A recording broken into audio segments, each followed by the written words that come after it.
my god. Everyone. What is going on? I'm sorry, I can't hear your response. There's so much noise in here. Woo! Yeah, that sounds fun. What was that? What is this noise? Like, where am I? When am I? Oh, what are all these sounds? Like, I'm so confused right now. I can't even think. There's so many different sounds. There's so many different emotions and people and places going on right now. I can't even figure it out. How am I supposed to do anything with this material? It's a whole year. And it's just little pieces, little snippets. Can you imagine? Really recording your entire year and playing back all the moments at the same time. I guess we'll all figure out how to do that one day. But until then, can you just quiet down? Ah, thank you.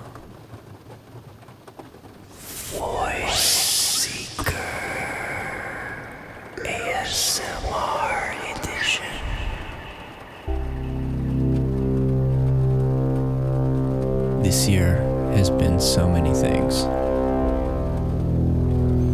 And I've tried to figure out a way to organize my ability to talk about them, but it's been not coming so linearly.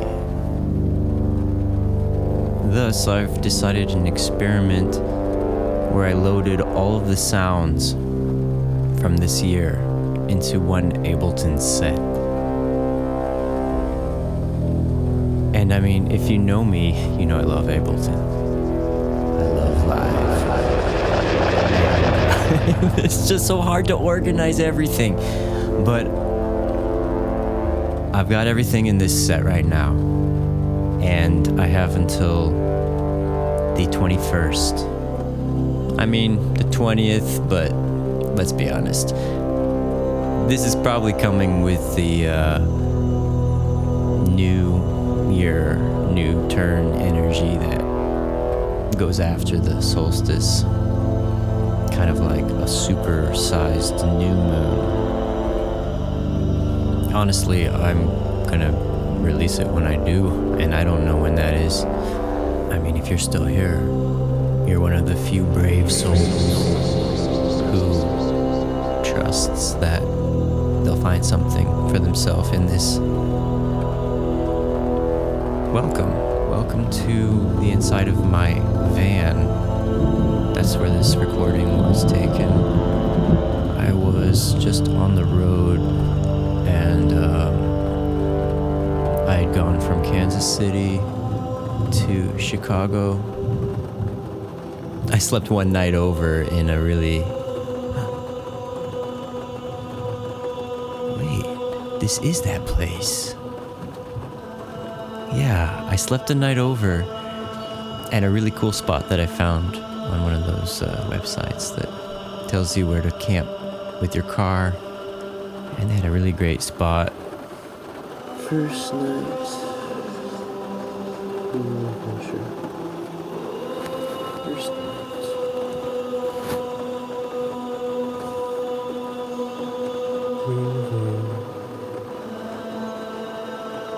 Alone.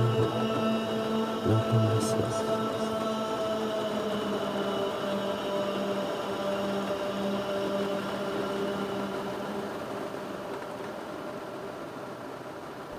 And it started raining, and I wanted to record the feeling of being in my van in the rain. It was like my first real voyage halfway between Kansas City and Chicago. And I remember because my doors, I have these automatic doors that I wish I could just turn them off easily. because if I could not use them automatically, it would be so much easier. But they made a noise. And they were making some sounds in here. But what I mean to say is that they wouldn't close. They would just open again. You have to finesse them. Like anything when you buy a used van. Or have a life that's gone longer than a few days. Yeah, welcome to the podcast. I'm gonna review some more material. I started experimenting with it. I ended up making some really weird beats and stuff, like not really even listenable.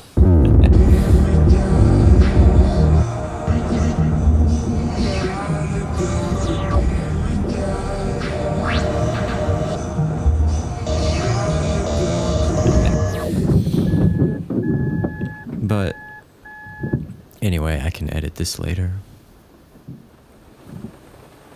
I wanted to talk about this year. I wanted to talk about the year in review. I wanted to share with you about what's been going on for me.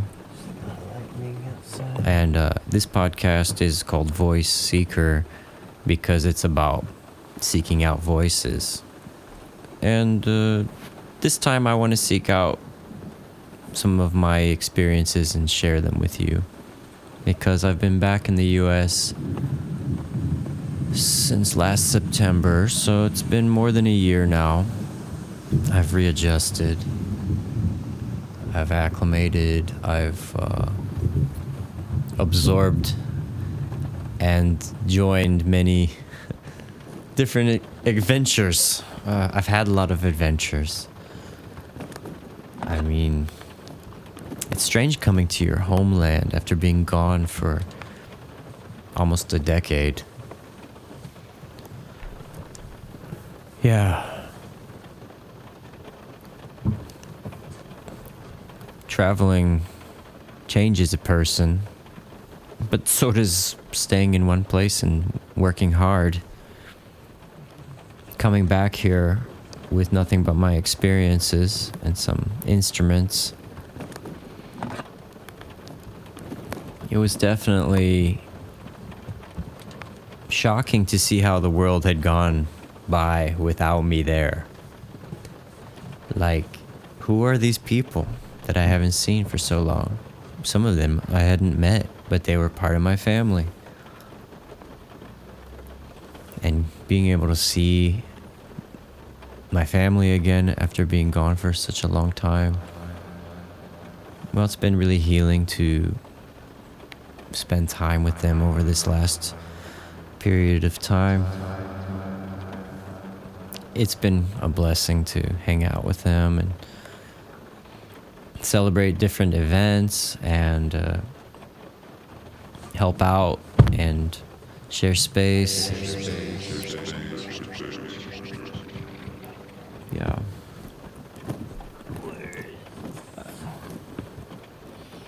I made a lot of music. A lot of ambient music, and I'd like to share some of that with you today as well. I say today, but this is like being composed over a period of days. Alright, I need to go look through some of these files. I mean, I guess you could join me.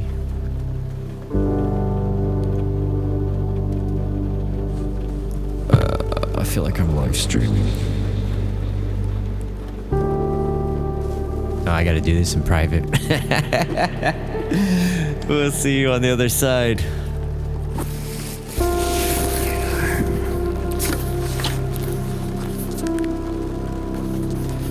Yeah, adventure.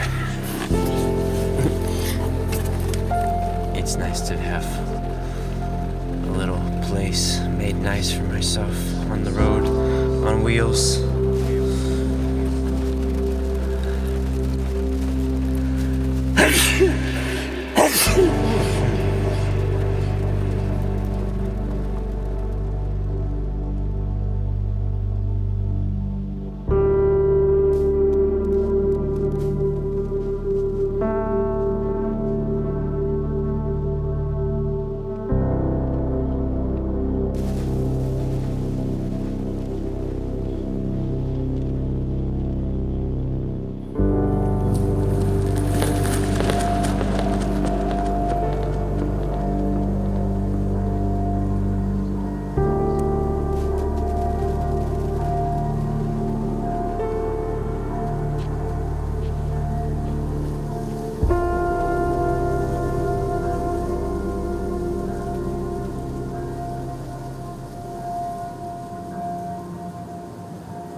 The bells, the Sunday bells in Detroit. Here I am in Hamtrack, in the middle of my tour, moving like a banshee across the country here from Kansas City all the way to Asheville, North Carolina and beyond, with a vehicle that is on her last legs of life. Oh my goodness. Yesterday there was a moment when I was trying to get here to Detroit to play my show that I had been just moving into an acceleration, and suddenly hiccups happening, and it's the engine not able to handle it, and the check engine light came on, and I pulled over to the exit, but it recovered. And then I noticed that it would happen again if I accelerate too fast. So I have to accelerate like a granny or like a camion, one of these big trucks. And yeah, I mean, I made it here and I was late because of some really thick traffic, but I wasn't late because a band had canceled, so it was fine. Less pressure.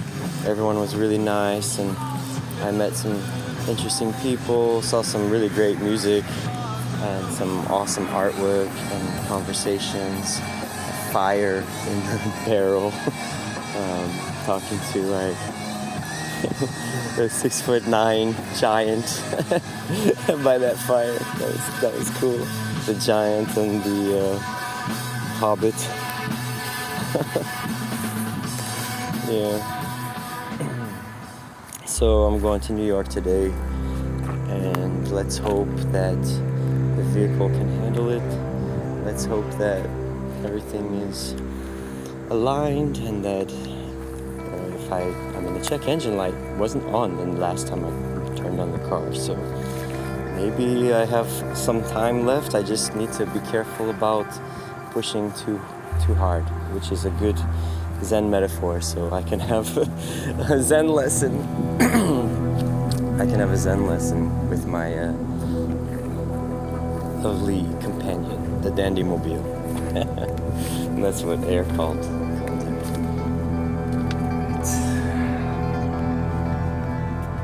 So goodbye, Hamtrack.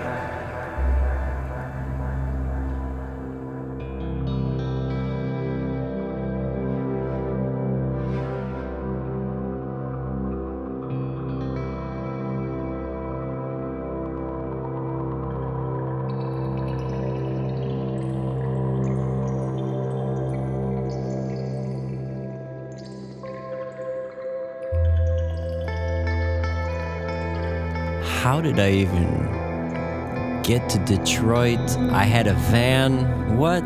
I've got a van now. Yeah. Somehow I got a bit rooted when I came back. I thought I would be already out on the road again. But something's holding me here. Not just something, but many things. Spending time with family is definitely one of the big priorities. My grandmother had turned 100 years old last September, and so I came back in many ways to make her birthday party. And I'm glad I did, because she's gone now, so it was good to see her when I could. I mean, my grandfather passed on when I was in the lockdown in Turkey, and I wasn't able to see him before he left this earth. But I know both of them are still around me, and everyone else who's gone from their animate corporeal form. I feel them. I know they're here.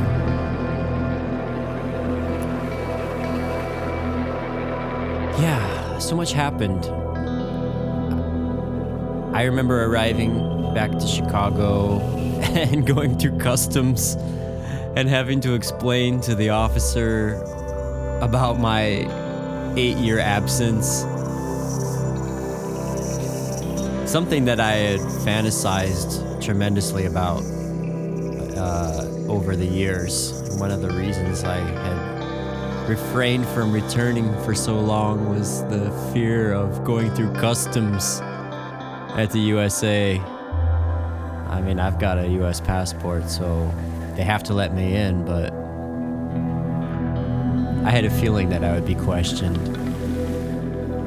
It wasn't as bad as I anticipated. But isn't that how it is?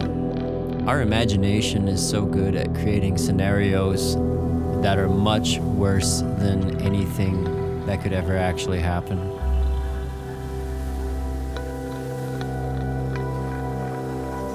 Yeah, I remember coming back and just thinking, why is there so much water in the toilets? And why does everyone wear their shoes inside? And why don't people clean their ass with water? And why is the food so expensive? I remember in Chicago, my friend Joey, he bought me tacos one time, and I was like, this is too expensive, man. These tacos are expensive. Well, I'm used to the prices now, I must say. It helps having an income. And I've been working on and off in different ways to the best that can fit my way of living. I've been working with education as well, making appearances in different schools. Definitely my sense of alliance with autonomy and freedom kicks in a lot in those scenarios, and I'm an ally to those kids because I know how difficult it is to be in a situation where you don't have a say on what you're doing with your own self, and that's a big issue that has to be dealt with. Education needs to change.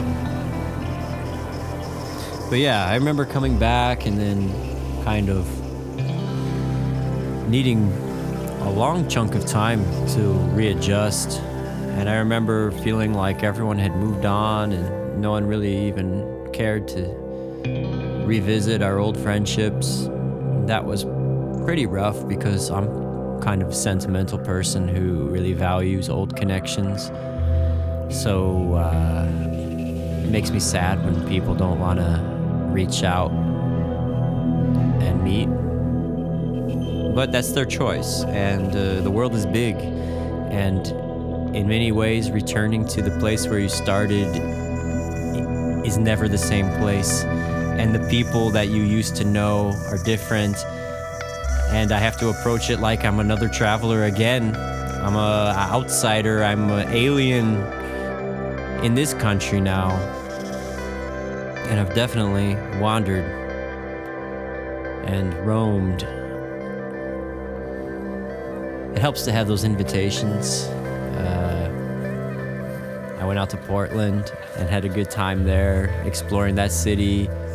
There's a lot of homelessness. There's a lot of beautiful artists and drug addictions and creative projects, piles of free stuff on the streets, houses who have a garden for a lawn.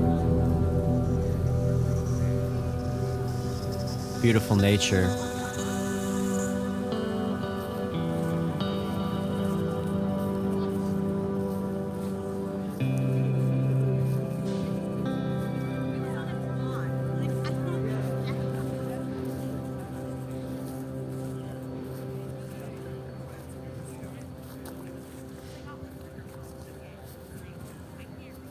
One time I stumbled across this marching band conference, like not a high school or college marching band, but a marching band of adults who like to drink and smoke weed. and play cover songs and get rowdy and loud. I couldn't help but dance a little bit.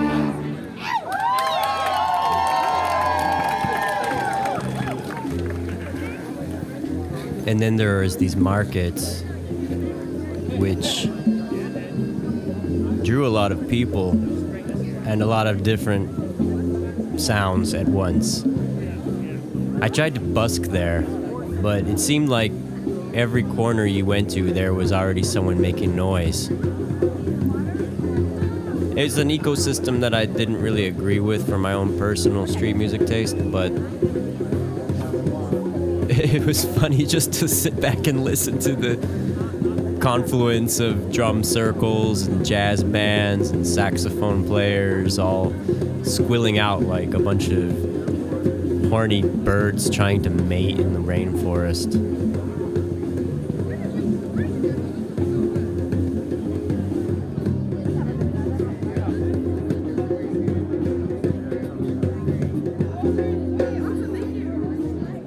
And don't get me started on the trams.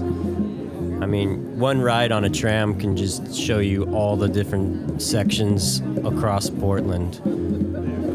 You've got affluent people who don't want to use cars because they're environmentally conscious. And then you've got someone with their entire livelihood on a cart, pushing it around, mumbling to themselves in a language that no one ever spoke before.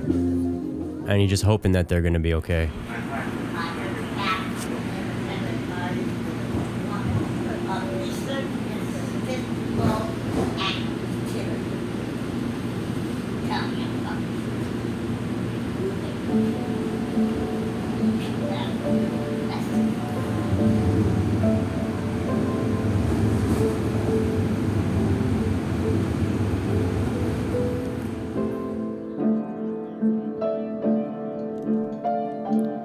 Yeah, and for sure, as a city that's full of all of these contradictory elements, it's like the Rust Belt sprouted dandelions and wildflowers again.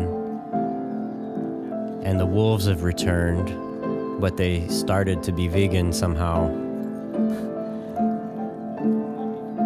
And there's all these beautiful little spots like Mount Tabor, which is a dormant caldera volcano just in the middle of town, right near the cheapest gas station.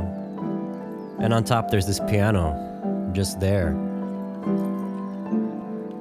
Yeah, I was really happy to walk up there one day and watch the sunset and play this improvisation while all the people lay on the grass and idled away the afternoon on a long summer day.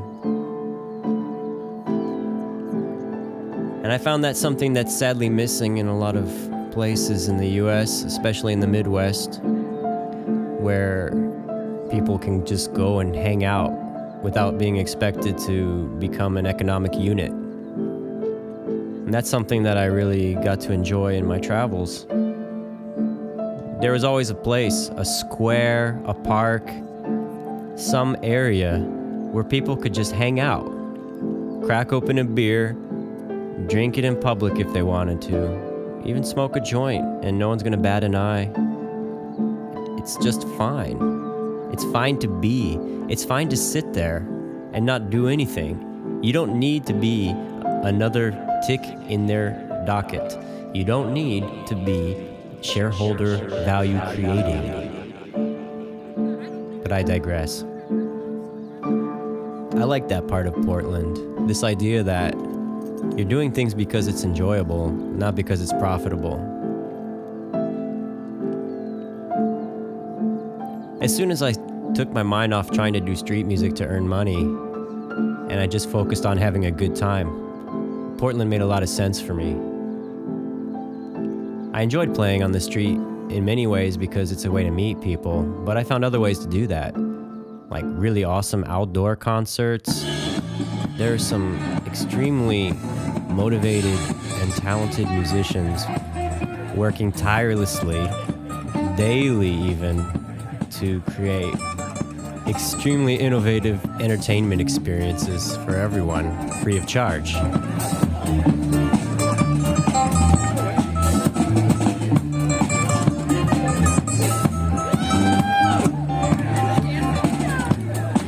E lá vem Roberto Carlos pela ponta esquerda de limpo, primeiro limpo, segundo agora sim para Cafu. Do outro lado do campo, levou pela ponta direita, foi até o fundo, cruzou para a boca da área, batida pro gol! Gol, gol, gol, gol,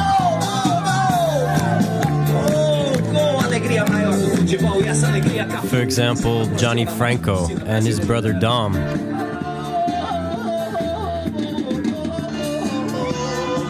These guys immigrated from Brazil and suddenly are throwing gigantic concerts weekly in a local park with amazing psychedelic rock bands playing off of a generator to a huge group of excited people dancing and drinking cucumber juice.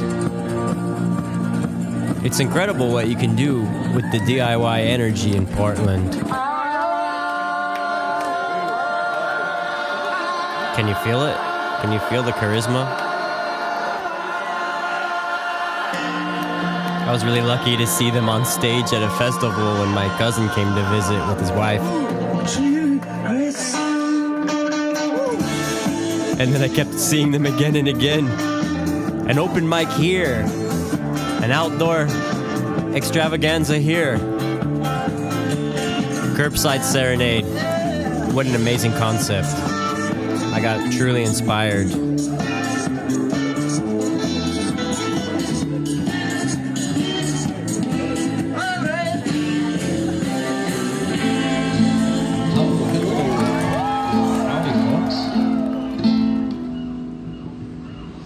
I'm just getting ready to play for you. So I'm gonna drink some water first.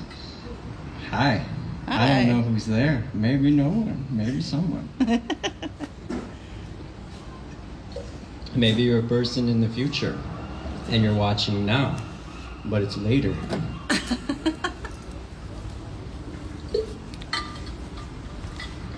Hello, Olympia! Ow! And beyond. Beyond. I'm Dandelion Lakewood, and I'm here to play some music for you tonight at Lantern Records. So, what should we do first? That's a good question. I guess we just start. Okay. This one's a story about a time in Ireland, about a fairy queen there that I once met.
Her face framed so fair by her brown brackin' hair.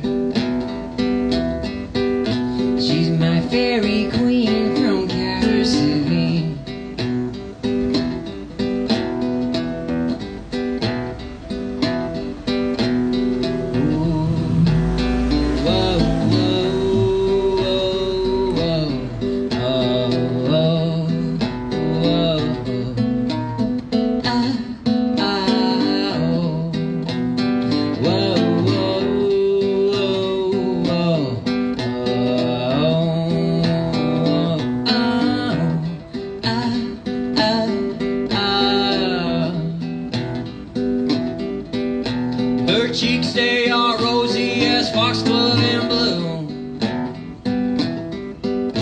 The sun of my smile lights her love like the moon. Ooh, she introduced me to the old hawthorn tree. She's my fairy queen from Calhoun.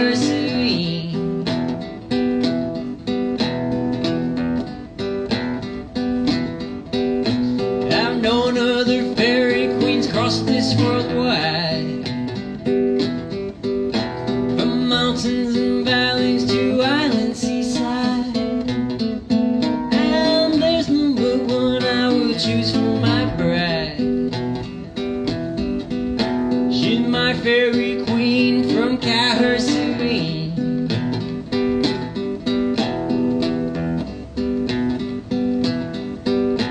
Oh, my fairy queen from Calhoun.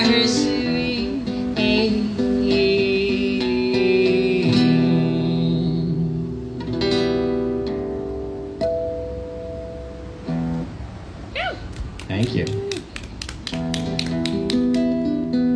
So I'm from Kansas City, and I'm traveling a bit on the West Coast, you know, just making my way around. Then I'm going across to the East Coast soon, so I'm doing some touring of the edges and the middle. Let's see, what do I want to do next? Let me just introduce myself. My name is Miss Killa, if you just entered the room. Thank you, Dandelion. Thanks for coming and being here so we could play a show together. What a beautiful night. Taking it back to the Kava bar. There's some good old friends that used to work there. I don't know if you remember Ian, Melton. I remember. He was one of the Kava tenders. Oh, I remember. What's her name? Lily. Was it Lily. Lily Yes. was the best. She always gave me free Kava. Right?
Thank you. Time to drink some Kava. You guys got your cups full? Kava? All right, good job.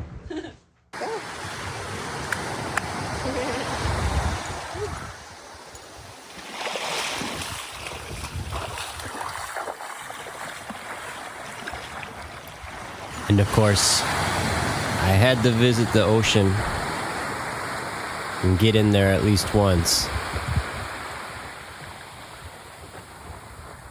It felt good being back in the Pacific. Expansive and all-forgiving sea. Too big to be bothered by most things. Gentle and deadly at the same time. Giver and taker of life.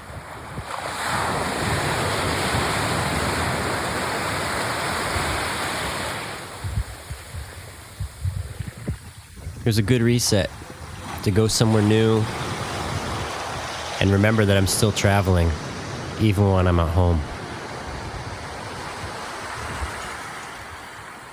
And that very night, I was on a plane back to Kansas City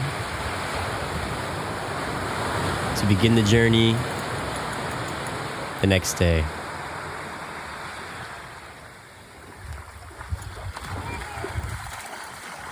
Salty. Cold. Wow, look at all of these. Oh my gosh, I left my knife at home.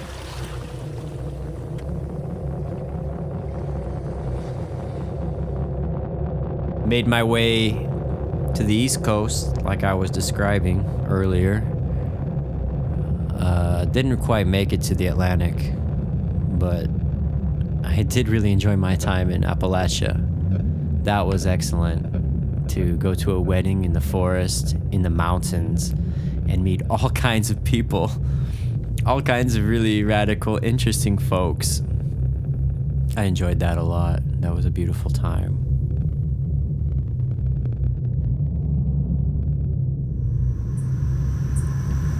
I like the format of this episode of Voice Seeker because, I really enjoy the voice message format, and I'm super into it, so it's not going away. But also just making recordings in the moment of a place documents. I really would love that the people who listen to this, if they would send some sounds from where they are. I want to just continue like this.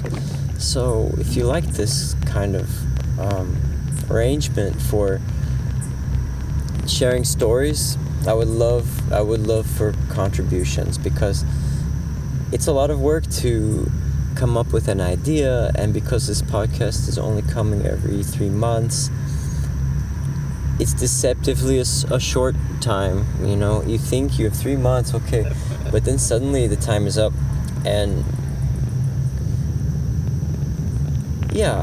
it doesn't always have to be about a theme. It can be about a moment, a snapshot in time. So like these moments are snapshots in the time of Lamas, in the time of approaching the solstice. Slowly approaching the solstice, but approaching the equinox first, of course. And which solstice? It's always approaching a solstice. So, approaching winter solstice through equinox. Oh my gosh. This spot is beautiful, but it's so close to the road. But I think the river is lovely. Maybe I can take a dip in the morning. It's so humid here. Yeah, we're moving on the trajectory.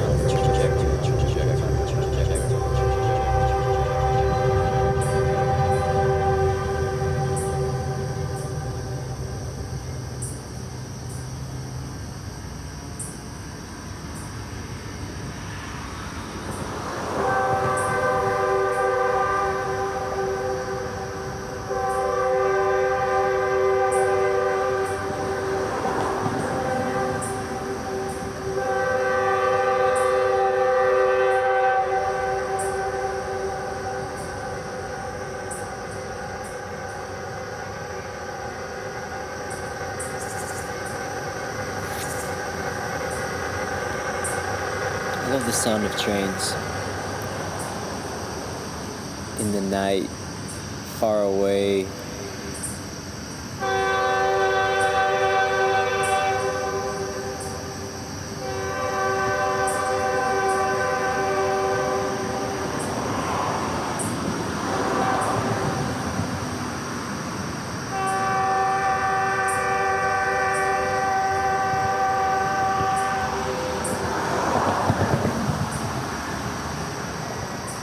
Like the saddest Detroit techno. Juan Atkins, Kevin Saunderson.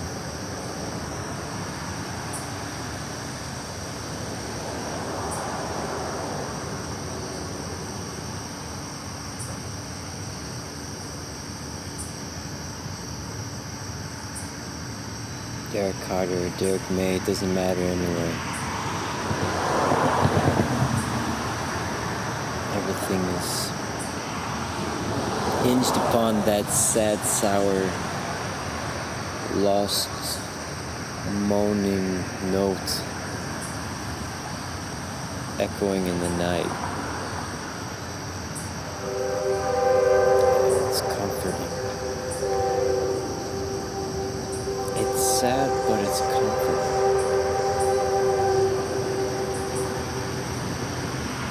It's sad and it's comforting. It's sad or it's comforting.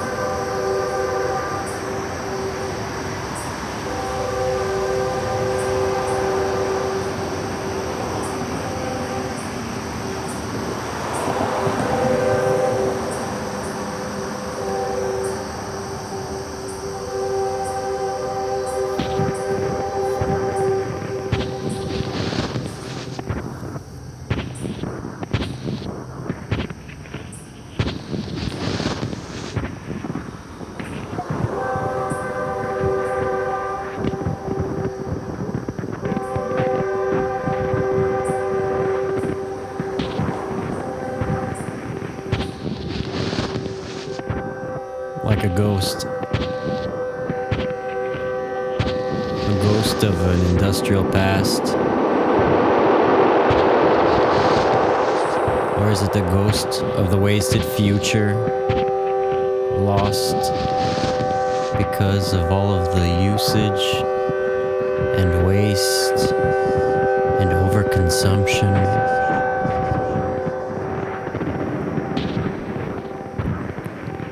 Sometimes my brain feels full of all kinds of different contradictory perspectives and opinions, points of view. I have this idea that it's the mark of an educated mind to entertain an idea without accepting it. Well, actually, it's not my idea. That was from Aristotle. But for whatever reason, it's politically unpopular to listen to the other side, which I find unfortunate because the only way we can move on from these problems is through dialogue and listening and understanding and empathizing. You can't call yourself an empath if you don't have empathy for others. That's more narcissistic to do that. And everyone has a little bit of a narcissist and an empath. Everyone has a little bit of a priest and an apostate. Everyone has a virgin and a whore. We're all mixes of all these different things. There's no way that you could just be only one pure thing.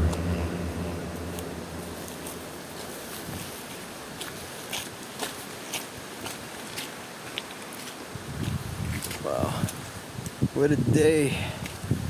It's like so many days in one. Waking up in this beautiful parking lot. Oh my gosh, it's so muddy here. Alright, just whatever. I'm gonna get wet probably. I'm not wearing my waterproof boots. Just a little bit.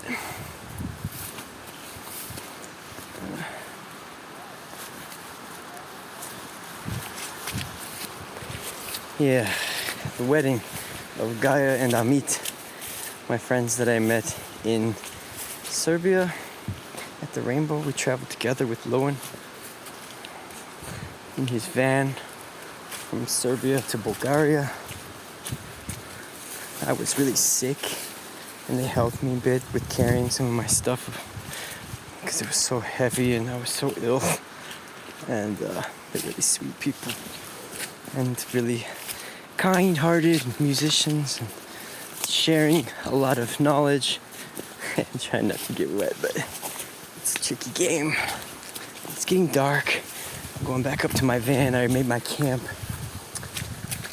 down by the group, but I want to go back and get some more things, and maybe I'll just stay up tonight in my van. It's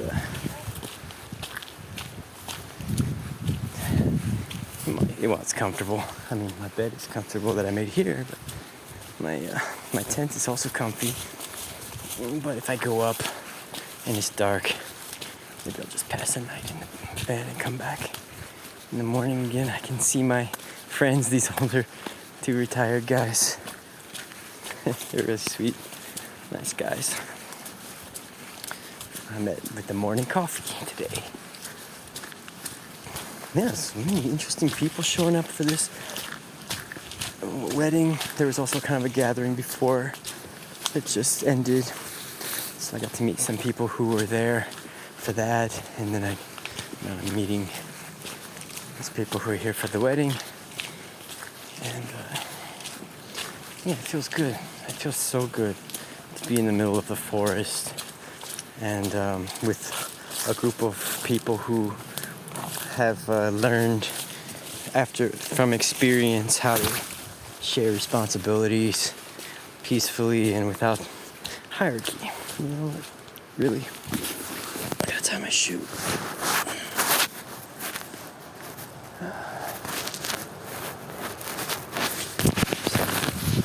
Yeah, so living without hierarchy, getting things done naturally in our own speed. Today.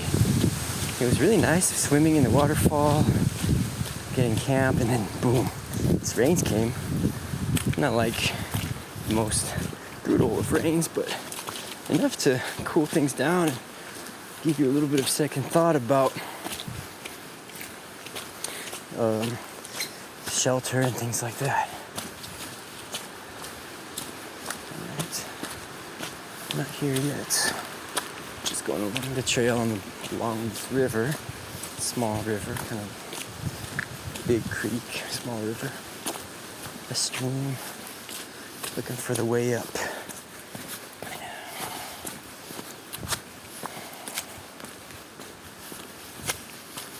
It's really interesting walking on the ground. I was walking barefoot most of the day, but it got cooler and I put shoes on just to keep my internal body heat up.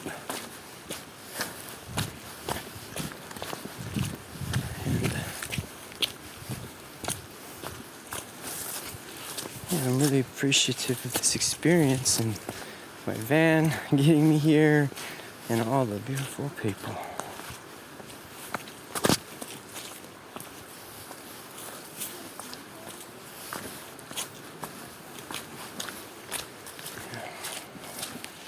So good.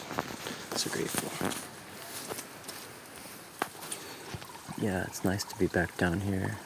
We're organizing for the wedding, so gonna do different things. Gonna put up a big canvas tarp, some decorating and preparations for the big event tomorrow.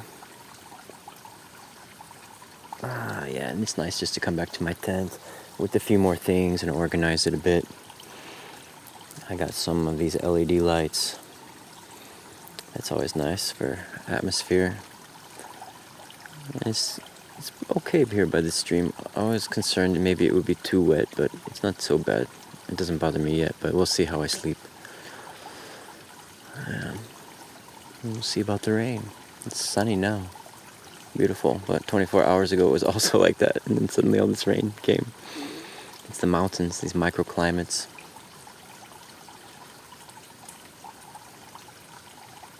Alright, time to go do some helping out. kills a man and drinks his blood. I'm okay, cut him down, kill him if you can. That part also.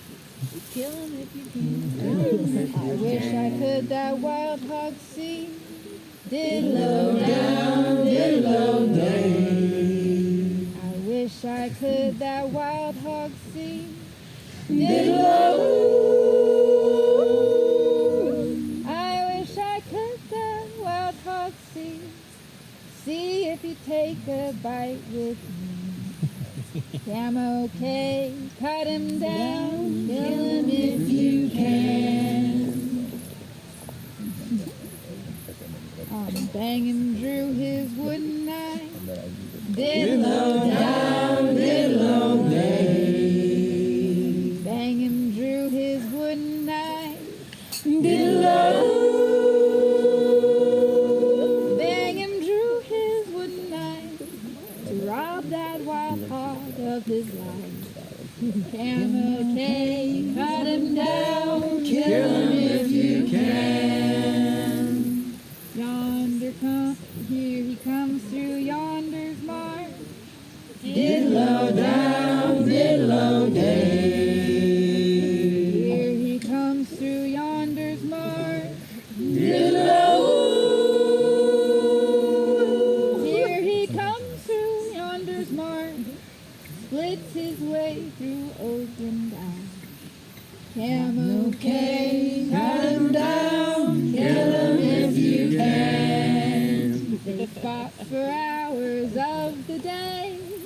Diddle down, diddle day. They fought for hours of the day. Diddle. They fought for hours of the day. The link that wild hog stole away. I'm okay, cut him down, kill him if you can. They followed that wild hog to his death. Diddle down, diddle day. They followed that wild hog to his death. Diddle. They followed that wild hog to his den, and there found the bones of 1,000 men. I'm okay, cut him down, kill him if you can.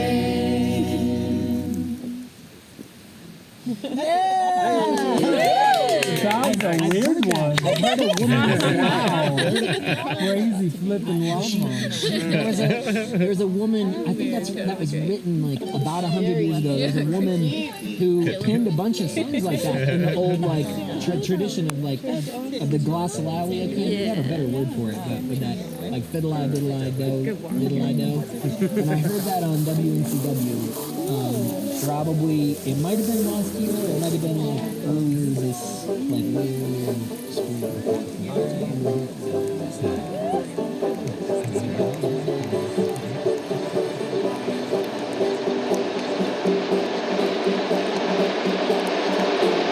I was really lucky to encounter all these different song circles recently. For example, in the wedding with my friends in the Appalachian Mountains. And also just in the communities around Asheville, they're doing these song circles. Really reminded me of some times in Rainbow when people would share the songs, or we would sing in a circle around the fire for the food and to share a time together. It reminds me too of some of the things that my Scandinavian friends told me. I was wondering how people survive the winter in those northern countries, and one friend said sauna and choir singing. And I thought that was really interesting that, well, the sauna keeps you warm and you go together usually, so you're close in the sauna. And also the choir singing, which makes sense to me. There's a lot of oxytocin that gets going in both of those situations. When you're singing, you can feel someone close to you. Sometimes I've sang with a person and I could feel their voice crawl right through my mouth and into my lungs. It's a very intimate feeling to sing with someone. You're penetrated by their voice, literally. The waves just move all the way through you. There's a kind of erotic, mystical truth to that.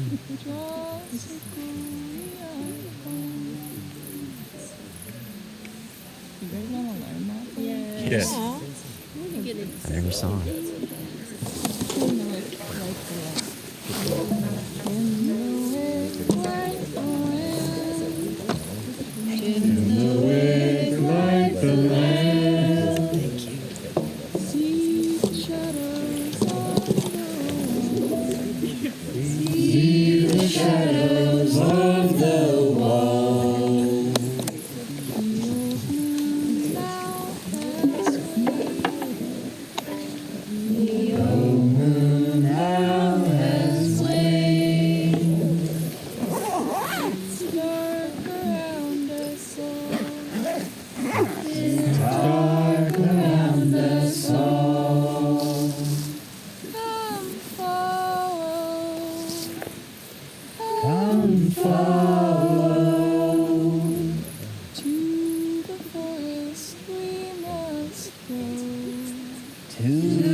By who? West of Rome. West of Rome.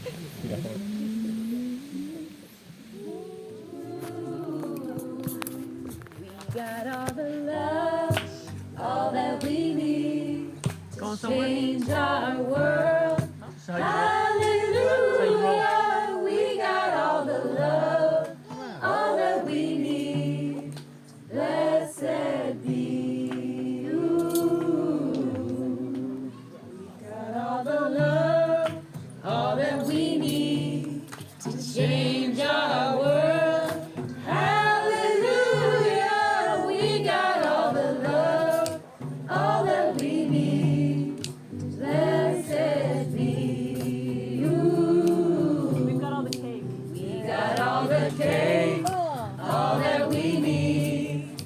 change our world.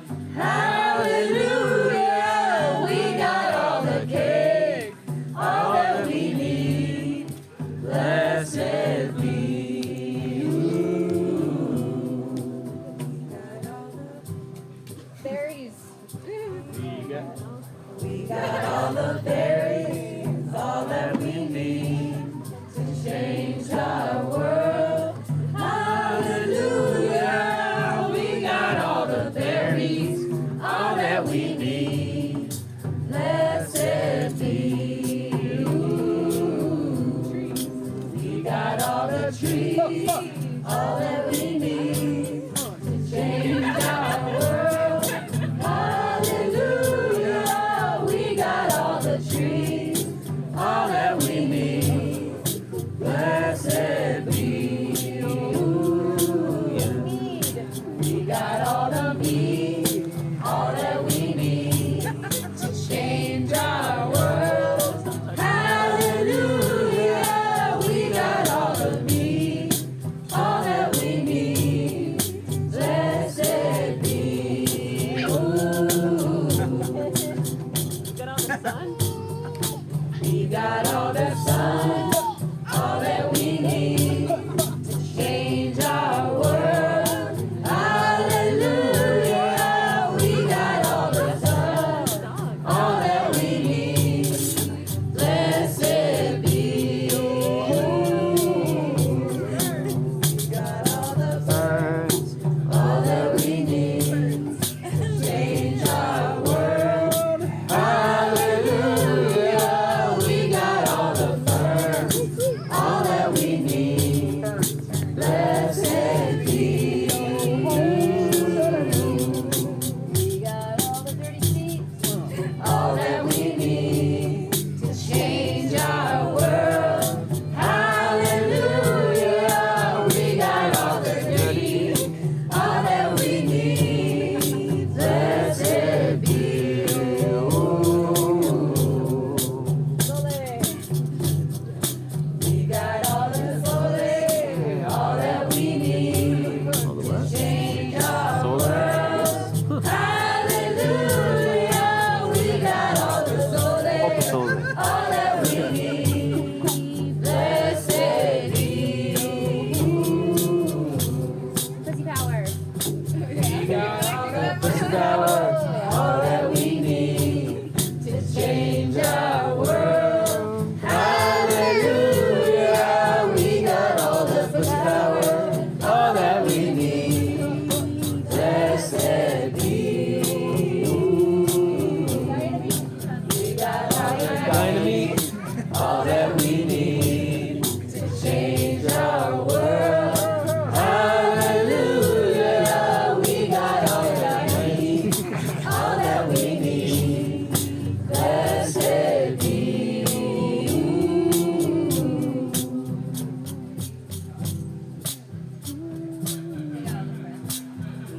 All the friends, all that we need to change our world. Hallelujah, we got all the friends, all that we need. Blessed be you.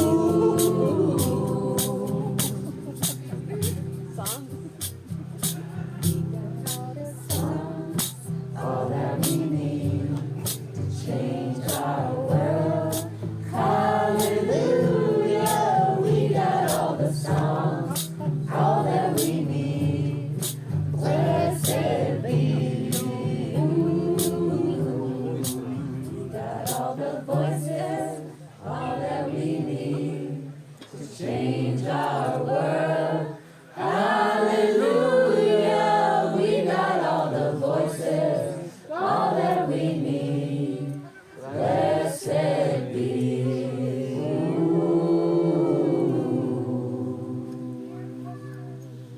Yeah, for those of y'all who don't know Amy Winkle, she's a force of nature and incredible songwriter.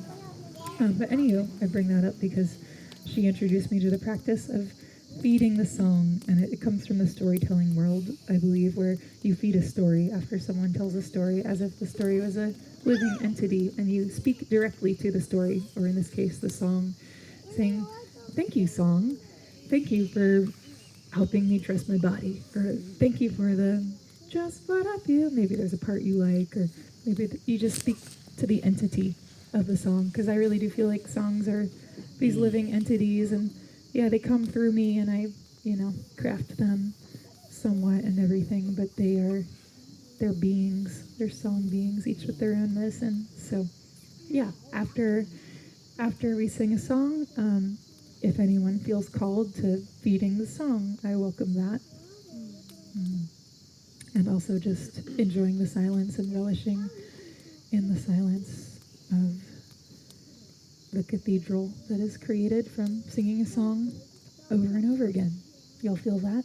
There's like an energy of the entity of the being that gets built by all of us singing it. So, well, I just said the word relish. That makes me want to sing my relish song. It's not about condiments.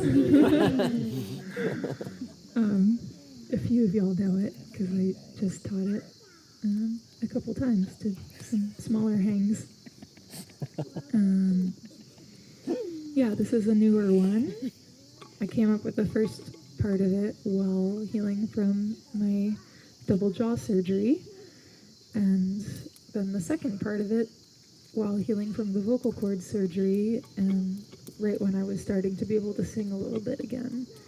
And I was just, this whole healing journey has tested my patience like nothing else ever has. So I needed all the help from the song beings and other realms to help me like embrace where I am and just kind of relish in the slowness of it all and the enforced slowness. Yeah, after both of the surgeries, just having such low energy that I like couldn't do anything and just had to be like, oh, I have to lay here all day, and I'm not used to doing that as an addicted to doer kind of person that I am. So doing. Anywho, so this song is medicine to help you accept where you are and just relish in the stillness of whatever healing journey you're on, because we're all on a healing journey.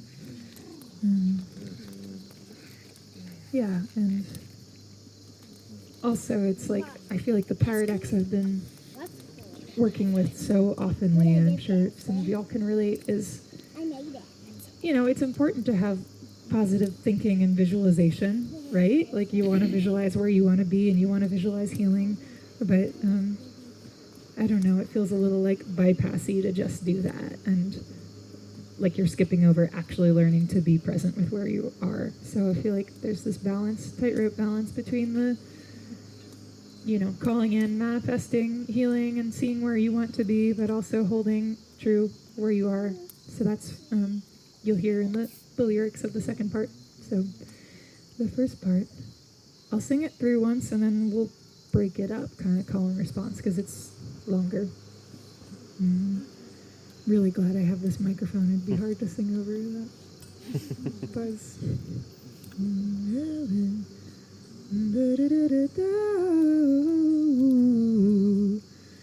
I relish in the stillness, in the slowness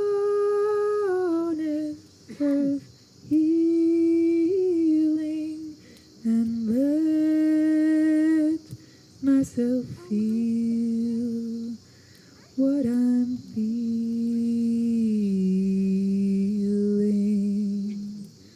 So it's slow and kind of this like drawn out, but yeah, it'll all make sense when the parts fit together. So I'll break it up. I relish. Hold on. So when I'm pointing to me, that's me singing, and when I point to y'all, it's y'all singing, just to be clear. So listen up. I relish in the stillness.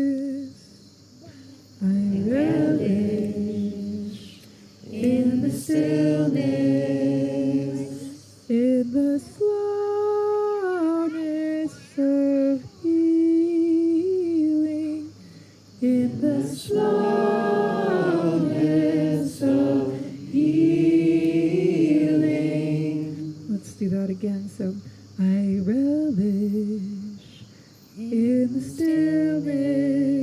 again.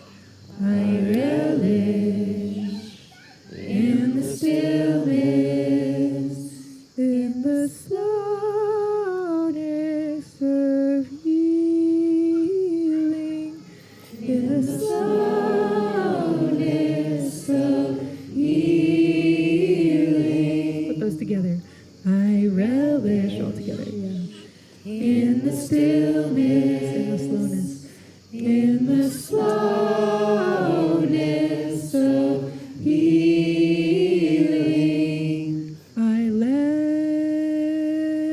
myself feel. I let myself feel what I'm feeling.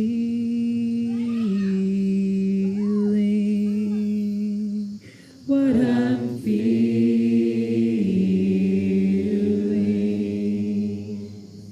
I let myself feel what I'm feeling.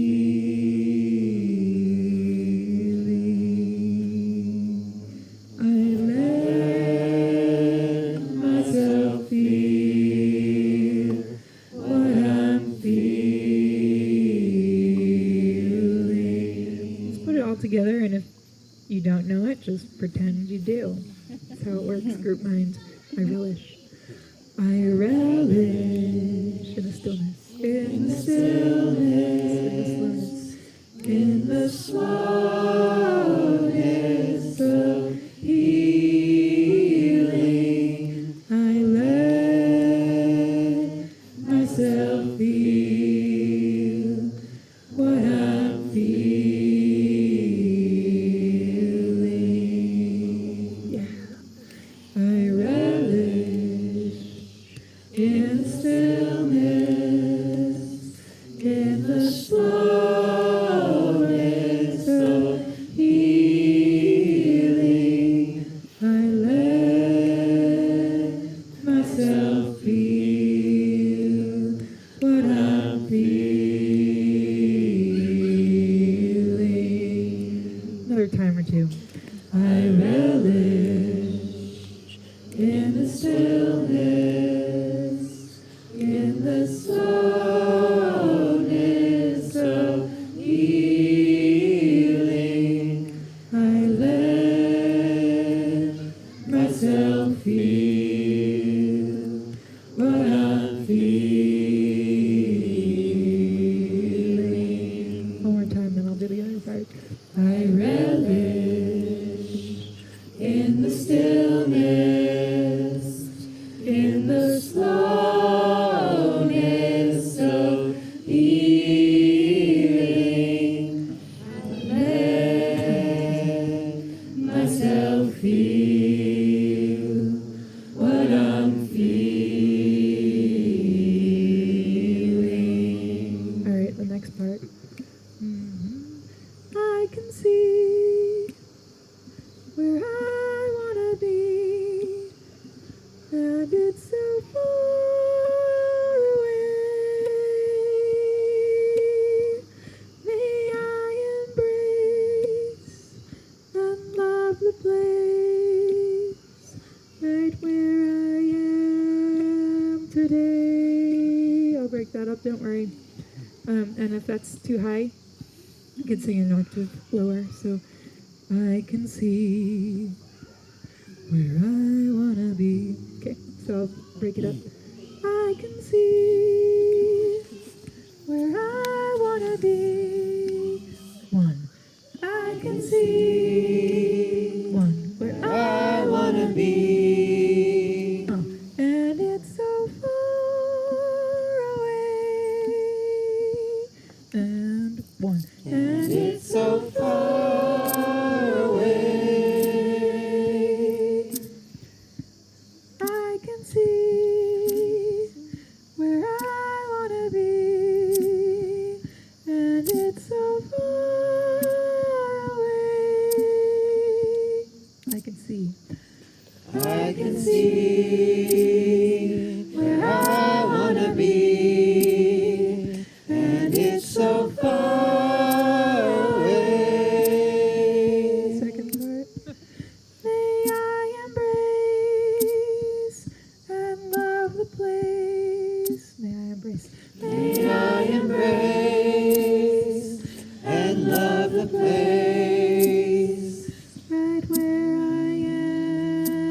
today.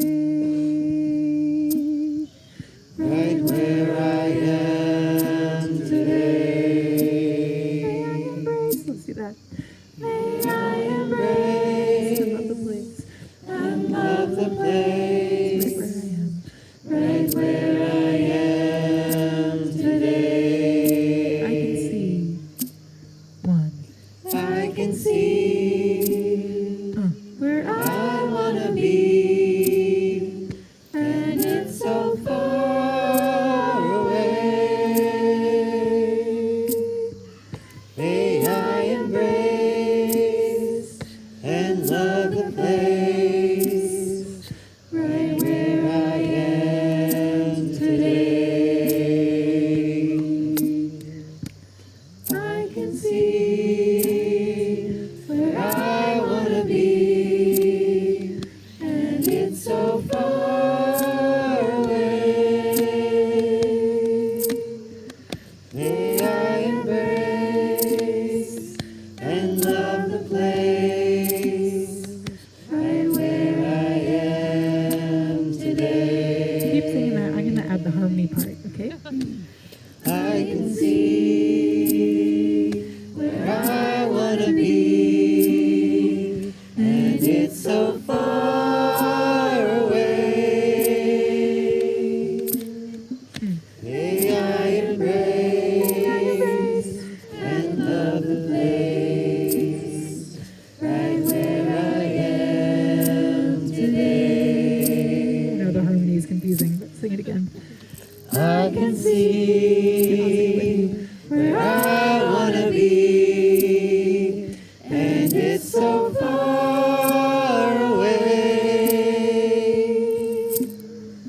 May I embrace and love the place right where I am today. Okay, who's feeling good singing that high part? Who's like, I love that in my voice? Okay, so sometimes I like to break up the circle, so it's like people over here sing this part, people over there, but I think for this song, since that's such a high part and doesn't necessarily suit everyone's voice, I think those of y'all who raised their hands, raise them again, look around at each other, y'all are teammates for holding down that high part, okay? And I'll get you going on it, but first we're gonna get that relish part going first. Right, remember that one? I relish, everybody, in the stillness, in the slowness of healing. I let myself feel what I'm feeling. All together again, one more time on that. I relish in the stillness, in the slowness of healing. I let myself feel what I'm feeling. All right, keep that going, and then we'll add the high part. I relish. I can see in the stillness. I wanna be in the slowness of healing.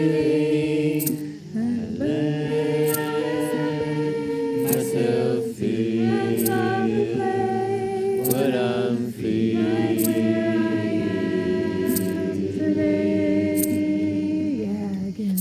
I relish in the stillness. I wanna be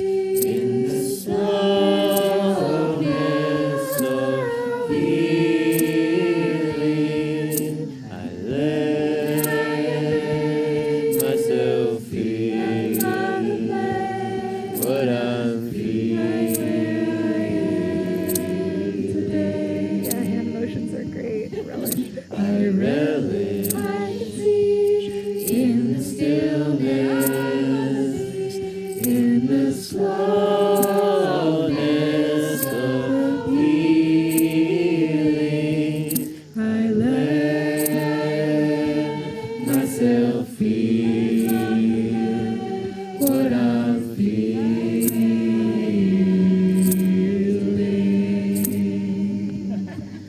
I relish in the stillness. I wanna be in the slowness of healing.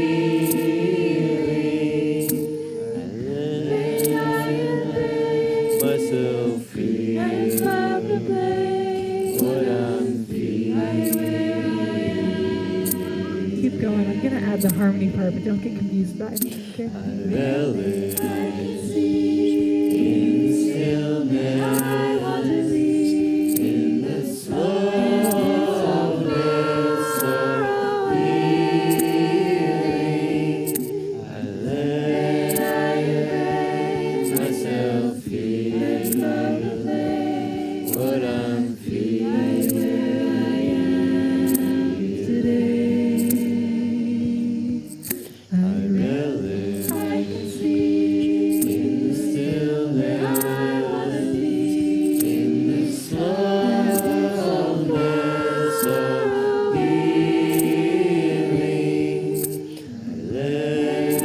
I let myself feel what I'm feeling today. One more time. I relish in the stillness. I want to be in the slowness of healing. I let myself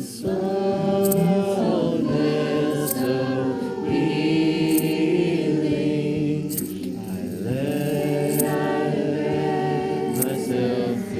what I'm feeling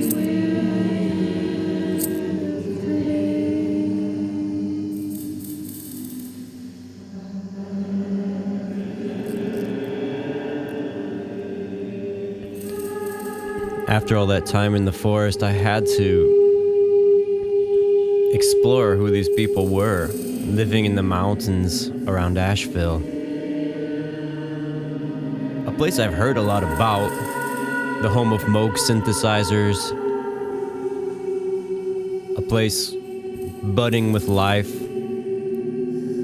mold and foliage and black bears and copperheads,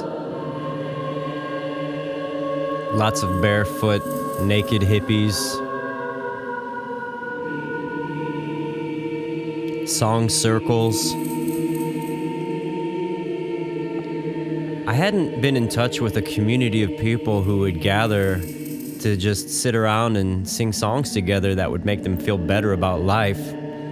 And I'll admit that it has a kind of almost repellent nature when you're coming from a jaded city world where everyone's supposed to cross their arms and scoff at anyone who has enthusiasm, according to the dictates of the art institutes.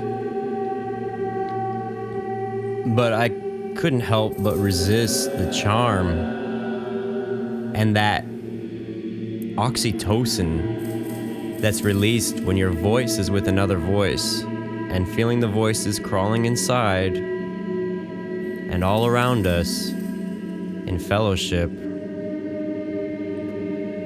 And I was really lucky to meet people like my friends Samara and Micah and all the people at Sunsong out in Barnardsville. Many more, actually. I can't name everyone right now. It would just make the podcast last for hours, which it already does.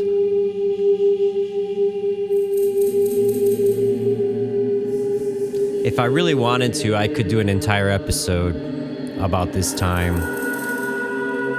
But I'm doing my best to stick to format and give you an overview of my year, minus some details that just don't fit. But I can't say enough about the people in Asheville and especially the communities of Leicester and Barnardsville, particularly. There's a lot of lands with people living on them in all sorts of ways, with little tiny houses and vans and a mixture of in between. And these folks are challenging the idea of what our status quo could be. And it's so pleasant. I think I understand now that while Asheville itself is a pleasant city, it's rather small and it's a city. When you're in the middle of the mountains, the last thing you want to do is be surrounded by concrete. You want to be barefoot on a dirt path. You want to be wandering and roaming, hopefully not bit by a copperhead in that process. But I heard some amazing storytelling and music. I just the neighbors. I was staying with my friend Micah in his place, and he introduced me to another neighbor who was a musician, Elon, and we ended up recording 2 videos, like in one afternoon after meeting. I mean, that's the kind of energy that's in these mountains, that vibrant, full of life, vitality. It was very inspiring. So when Micah invited me to be his house guest for a few days, which became a month, I was really happy to be welcomed in and to live communally with him and to have the neighbors, to have Sunsong and Elon and other neighbors down the road. And Micah took me all over the place. He is such a mad poet, playwright, school teacher, faun. I'm so grateful that he opened up his space and hosted me. I feel like I have a home now out in Barnardsville, and I would love to return in the future and do more collaborations and camping adventures and music and theater and song circles and storytellings. I feel like I really put down a few roots there.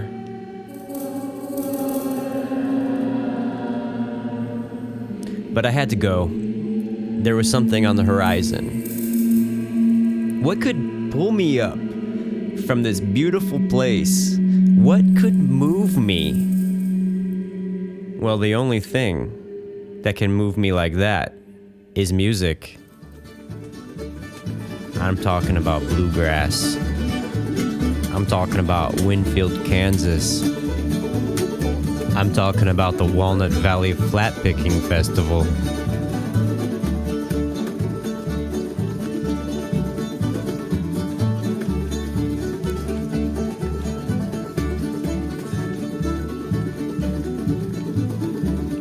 With its origins in 1972, the same age as the Rainbow Gathering, I found a lot of parallels between Winfield, or as the locals of Winfield, Kansas call it, bluegrass, and the Rainbow Gathering itself. For one, it's an annual meeting of people camping outdoors, sharing music and hospitality with one another. Although camping might be a funny way to call it, it's more like a subdivision of campers and caravans with some tents scattered among them. It's definitely not the camping that you would experience at a Rainbow Gathering. And there's not a huge communal meal or anything like that. But what there is all these little tribes gathering together, making their own areas with names like Space Camp, Geezers of Anarchy, and more. And there's lots of stages, side stages, to supplement the main stages of the official festival. And what's great about it is that anyone can sign up for these little stages and play. So yeah, Winfield is like nothing else. It's very unique. I was surprised to find it in Kansas. I had been years ago for a day, to the main stage.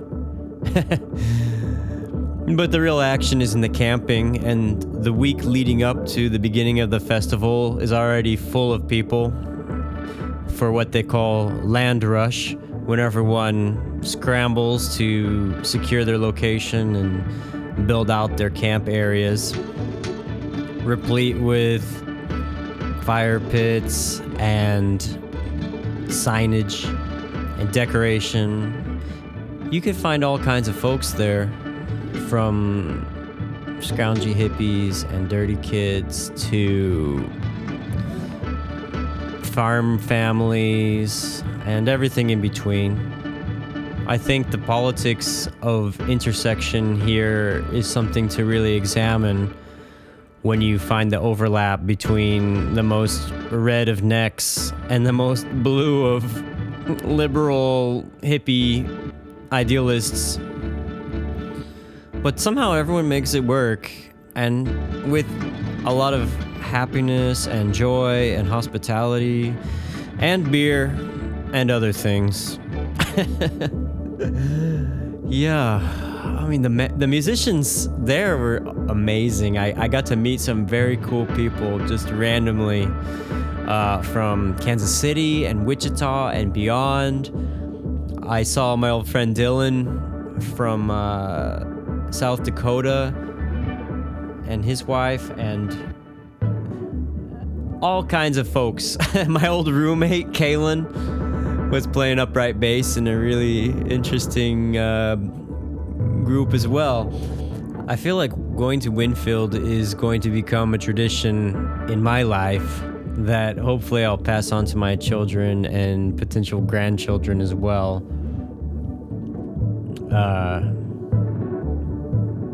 Yeah, let's just take a tour around. I can't talk enough about it. Why don't you take a listen and experience the feeling. Amy's lost and never thinks. Never find their way home. Changing seasons and years and pieces. Never find their way home. I can feel leaving. I can feel you go. Just slipping away without reason. Never finding your way home.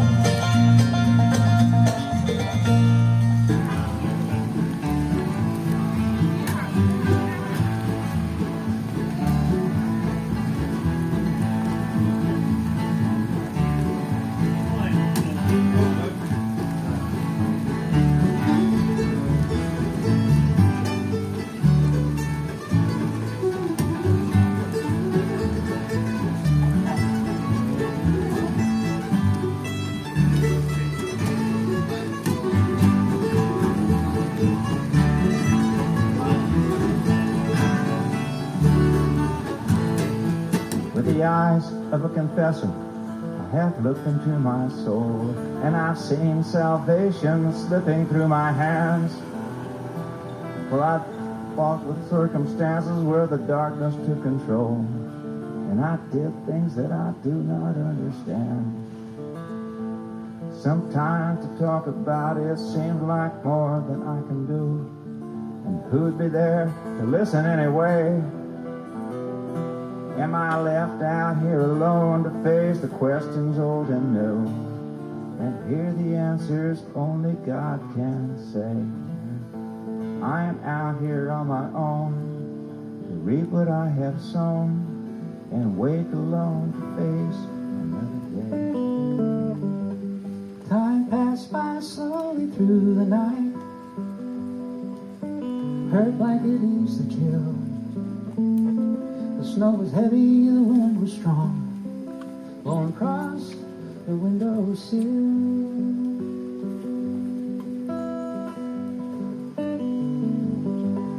I looked for headlights down the road. I couldn't see a thing. I held a vigil by the phone, wishing it would rain.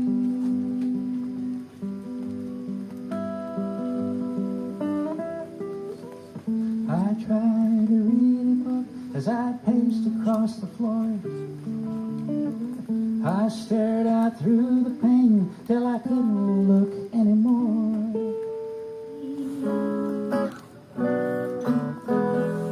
You don't need to buy me fancy clothes.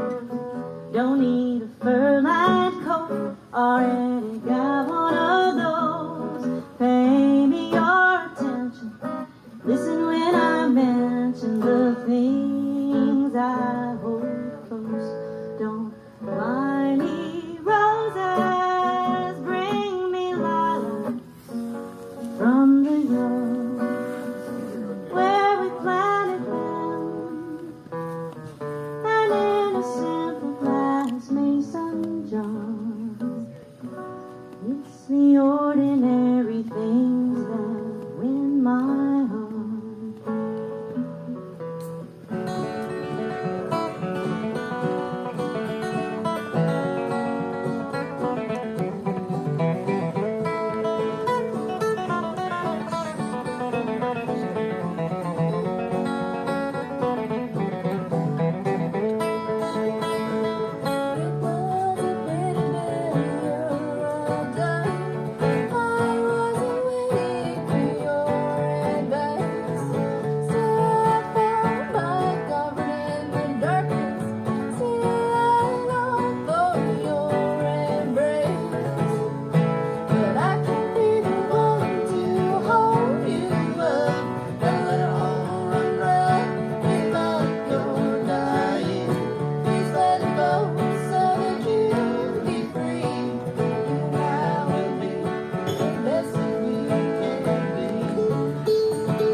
From the Black Hills of South Dakota.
Spend our money on Sally Brown. Well, Sally wouldn't court me, so I shipped across the water. Way, we roll and go. And now I'm courting Sally's daughter. Way, we roll and go. And we roll all night, and we roll all day. Spend our money on Sally Brown.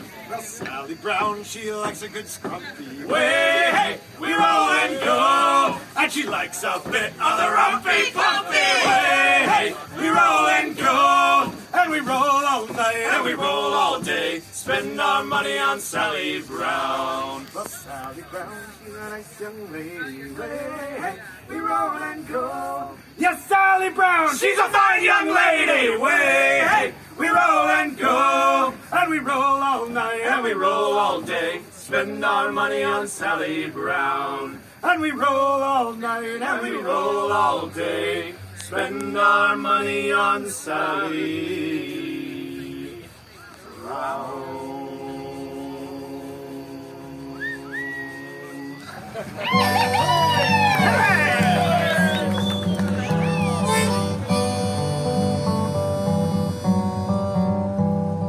Let me take you dancing, darling, with my two left feet. Worries and police departments, things that we don't need. So if you'll be my Bonnie Parker, I can be your Clyde. Maybe I'm a sideshow barker and you're passing by. Oh, I wanna be the architect of something beautiful. Make you feel the kind of love you only find inside of Broadway musicals. So darling, put your hand in mine. Let me love you, Caroline.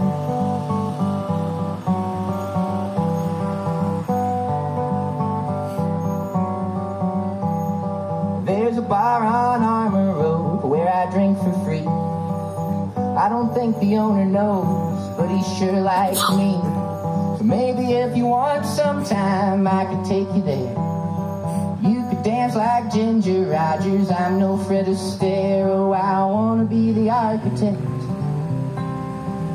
of something beautiful. Make you feel the kind of love you only find inside of Broadway musicals. So maybe if the fates align, I could hold you, Caroline.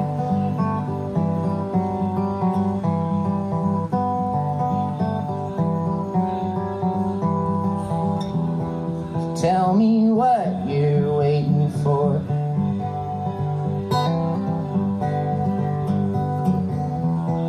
Get your boots out on the floor. Let the music take your mind.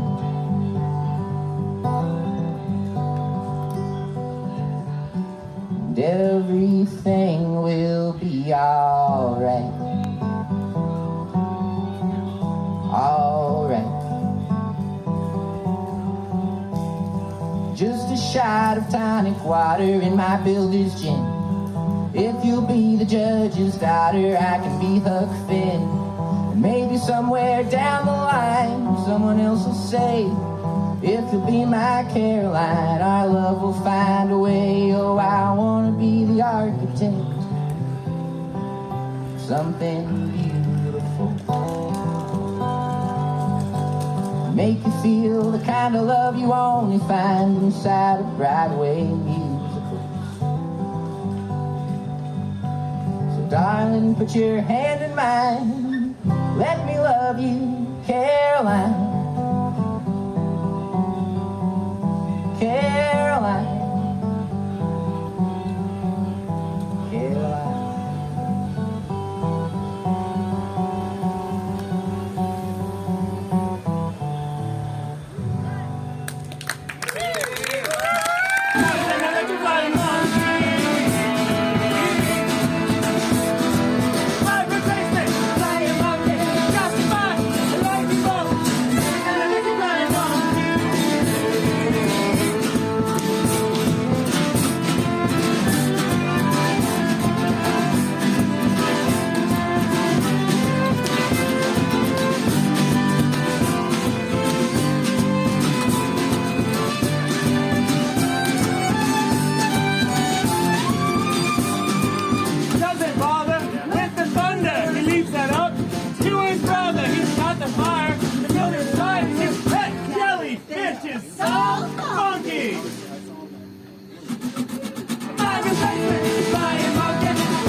was so dreamy.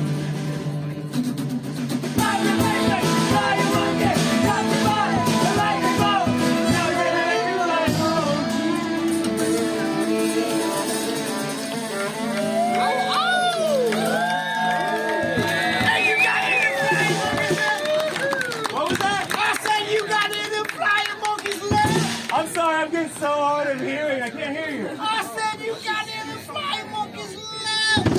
Last one left on the fucking lot. Mind the basement, flying monkey. Got me flying, I like you both.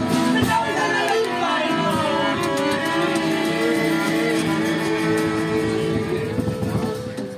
Fucking broke that thing.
that's the best I could do through headphones to show you a glimpse of the majesty of this ongoing festival.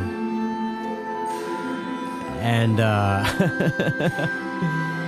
yeah, I can't remember all the names of these groups. There's just too many, and I wasn't taking copious notes as I should. But yeah, the experience changed my life. But I had to leave because I had a next mission coming to go up north to the cold country near Grand Forks, North Dakota for the sugar beet harvest.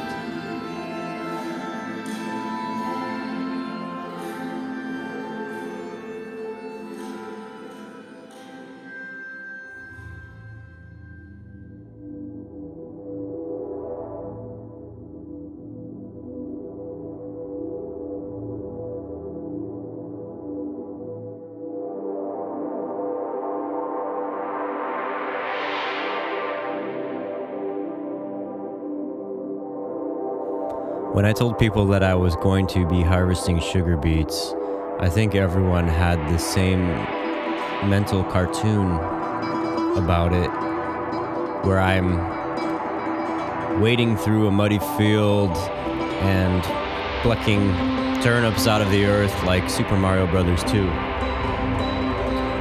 But it's not really like that at all. It's a heavily industrialized process where the sugar beets themselves are harvested by a kind of combine that scrapes through the earth of the fields into a large diesel dump truck, which is then driven to a place called a piler, which is where I worked.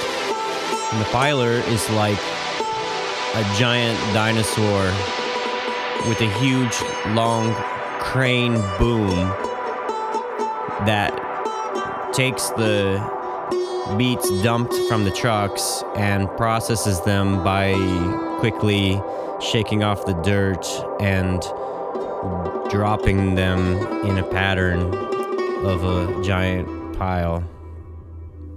And all this for what? People really like to eat beets? No. These are sugar beets, genetically modified, huge, giant tubers the size of your head, full of sugar, which gets turned into regular granulated sugar. So that's what I did for a relatively short time, less than 2 weeks. It's an intense job that requires 12-hour days, non-stop, without any breaks, except for due to the weather. And they entice people to come and do that with some regular overtime and promise that you're going to come away with a few $1,000s in a couple of weeks, which is quite a bit of money, especially for the people who end up going there, who are usually some kind of nomads or travelers, people who live in their vans or caravans, people who like to move around and not have a steady job because it doesn't fit their lifestyle.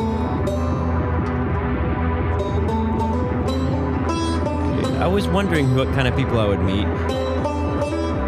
Turns out a lot of people that are in similar situations to myself.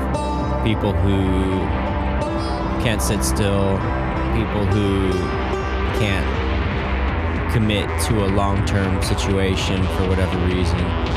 There's a lot of musicians and families, travel nurses, immigrants. There were some guys even working as drivers who were immigrants from South Africa on a kind of travel visa, work travel visa.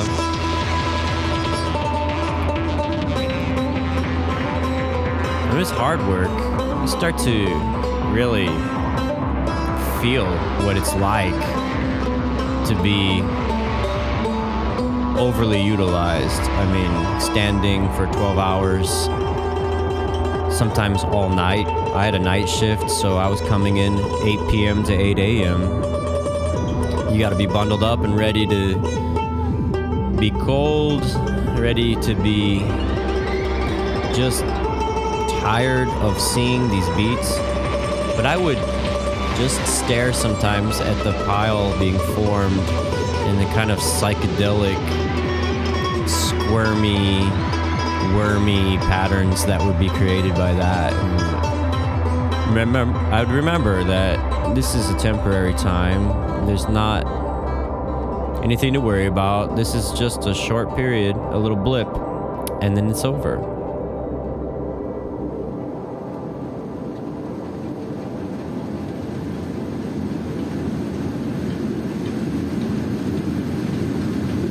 Resting from the savage easterly wind, blowing dust and cold at 5 a.m. on the side of a sugar beet piler in North Dakota harvest time. They said to take comfort in this temporary hardship of the harvest. Samhain is near, and the bountiful yield is already on its way. Voluntary hardship prevents involuntary hardship. I told this to the skid steer operator after he noted that I looked like I was having the time of my life. I added that I wasn't on psychedelics, but I could recall the feeling at that moment, watching the uncountable writhing beats fall into a pile like wriggling DMT worms.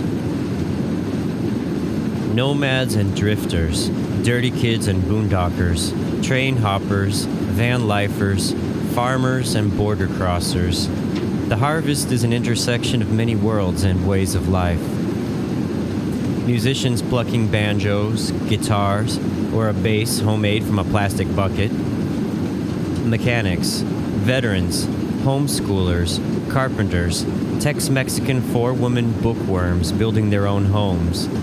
Poets, alcoholics and weedheads, addicts of nicotine, caffeine, and the more extreme.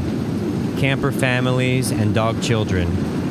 Card game obsessed, tattooed and wearing filthy broken-in Carhartt coveralls, all seeking the weighty reward for a non-stop week and a half of 12-hour daily or nightly shifts.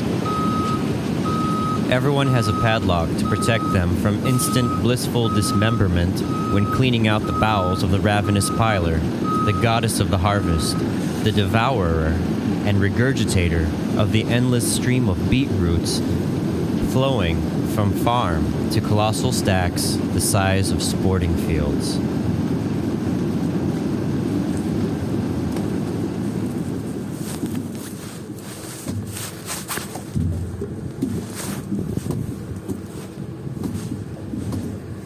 Oh, yeah. The machine's stuck again. The beats. This is what happened last time too? Kind of something similar. Definitely got overloaded because it was the beets were huge. They were like giant, you know, like the ones that are like an animal's skull. Yeah. And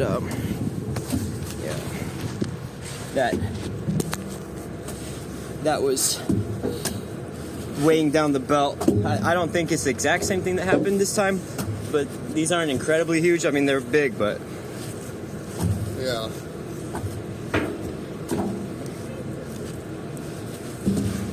Yeah. Yeah. Breaks the monotony a little bit, though. Yeah. As long as they don't send us home. It's part of the job. Yeah. It's funny though, because when I first saw this machine, I had a vision that I would be up here in this part, I don't know what this part is called. This is the boom. That's the bucket, I think. The bucket of the boom. Yeah. The boom bucket. I imagined that I'd be here, and this is the second time.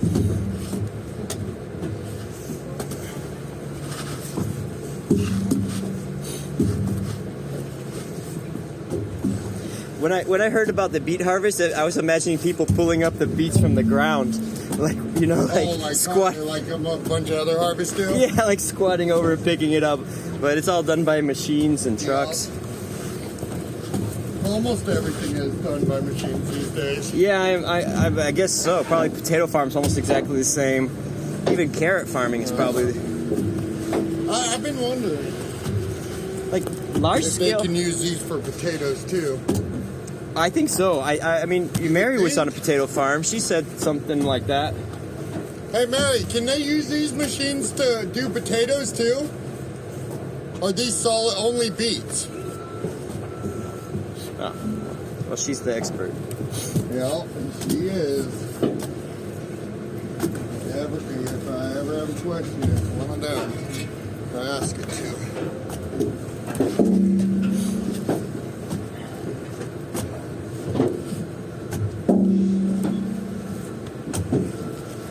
You think we'll be doing this until 8 a.m.? No. Right? What time is it right now? 3:05. Oh, it's already 3? We're doing I this. think we'll be done with this by no later than 5. Yeah. A couple hours max. Yeah. I have a different appreciation for industrial agriculture because it's like, you know, a lot of people have this idea of farming is like getting in your garden and weeding and picking things by hand, but that's more gardening. Farming is very industrial. A lot of expensive machines. Yeah, huge equipment. This payloader is incredible. Like this machine is so cool. It can spin around on a dime, and it can haul a semi truck with a full trailer. That's how powerful it is. And then the little skid steer is also so cool. And the operator, he's like driving it around. It's like a little ballerina, you know. It's like dancing, like a dancing skid steer, like a break dancer, spinning around. Huh? Yeah, the skid steer operator over on this yard, he drives it around. It's like really like a little dancer. And then when the skid steer and the payloader are like working together, it's like the parent and its child, you know, because the payloader's huge. Those are fun to drive. It kind of reminds me of being in like a James Cameron movie. You've been told about the grants and scholarships you can get for working this job? What? You're a seasonal farm worker now. Oh yeah, so I can get a grant? There's a fund specifically meant for only seasonal farm workers. Oh, so what does it go towards? College, schooling. Oh really? Yep. But does it have to be for agriculture? Some. They want it to mean, like, I've heard yes and I've heard no. You know, I don't quite know to be able to give you an honest answer on that. I think it depends on the scholarship of the grant. But that's I think interesting. there's depending, and there's ones that want you to stick with agriculture, and then there's others as long as you're improving your situation, they don't care. But and that also includes, even if it's for agriculture, it also includes like welding and stuff. Or like learning, like getting skills. School, get a CDL or something like that. Because you said the CDL is $5,000. It can be up to that, or you can join a company and they'll pay for it for you, but you sign into your contract with them. And usually you work pretty cheap for them. Yeah. Woo! Okay. I knew that was gonna happen. Yeah. Jenga. I knew it was coming too. Yeah. These ain't small beats, that's for sure. I'm glad these are pretty big, but they're not nearly as big as the first time when we had to do this. Those were incredibly massive.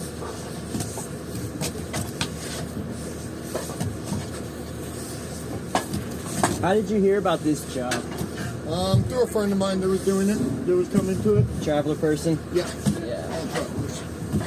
We're traveling with a bunch of some people, and one of their daughters called her and said she's doing it. Looked into it. We had to come up here anyways. Yeah, I had some friends like more than 10 years ago in Chicago that had been doing it. And they're telling me all these stories about when they were camping and how they were having a great time in their campsite. But I guess they stopped the camping. You still do RV parks. Yeah, but they were tent camping. Yeah, they don't really do Yeah, that. the weather's kind of harsh for that. Yeah, you saw the specifications to get to a campground with even a camper van. Yeah, they wouldn't let me with my van. Yeah, you were missing a bathroom, and you know. Yeah, and I think the cooking. I think it was about the kitchen cooking and bathroom mainly. Because they have toilets at the Yeah, that but place. there's signs on the bathroom saying if they're abused or left dirty, they can be shut down permanently. Yeah. And that leaves you kind of screwed. Hopefully the people don't do that. Yeah, I've heard it's happened, but man, not since I've been here. Yeah. How you doing, baby?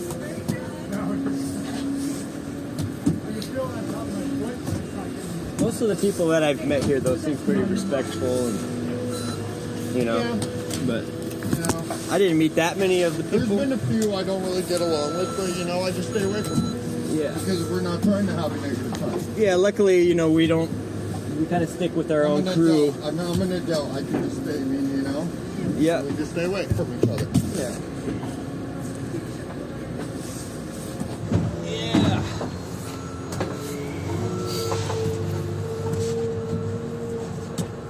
So how many years have you been doing this? This is my second year. Okay, so last year was your first time. Last year was my first. I came by myself last year, and this year I brought my wife. Yeah. Well, you're doing all kinds of jobs, right? Like security and... Yeah, well, man, jack of all trades, master of none. Well, jack of all trades seems like a good pivot position for hard times. Yeah. Being a specialist is a very risky position because if your specialty is obsolete, then you have to retrain immediately. But if you're already have a diverse skill set, certain jobs like security, nursing, and everything, never run out of your job security. Then. Yeah, truck drivers also, unless they get that AI driving stuff going on. But it's bound to come eventually. Yeah, I don't. Most young kids don't even want to drive anymore. They would rather have automatic drivers. Yeah, but it's interesting. I mean, these jobs pay pretty well though. Like these jobs that no one wants to do. Yeah, most people like them.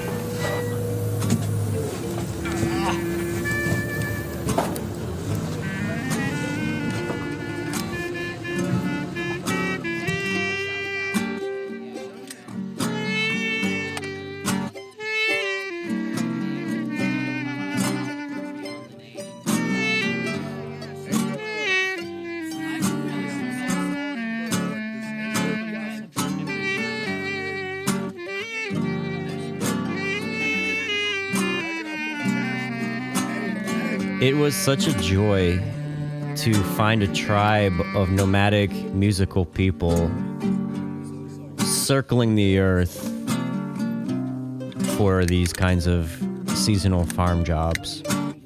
I've met people doing that in many places, like in Europe, the vendange, where they pick grapes for wine, or even the olive harvest in the more southern regions. But what's so cool, all these musicians just finding opportunities to stay alive and be able to devote a lot of time to making music.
Fans all have questions.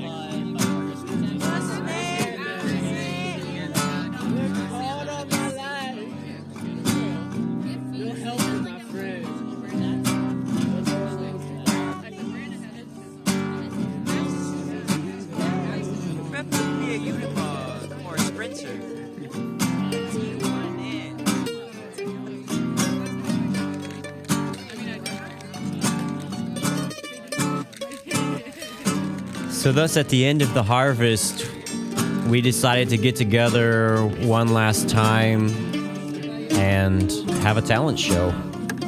Why not?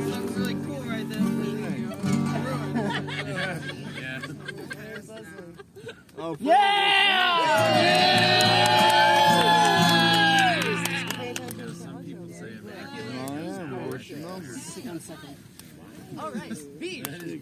We've seen some great talent shows. Yeah, we've seen some really good stuff. Who's up next? You really think so? Up next is Danny. All right.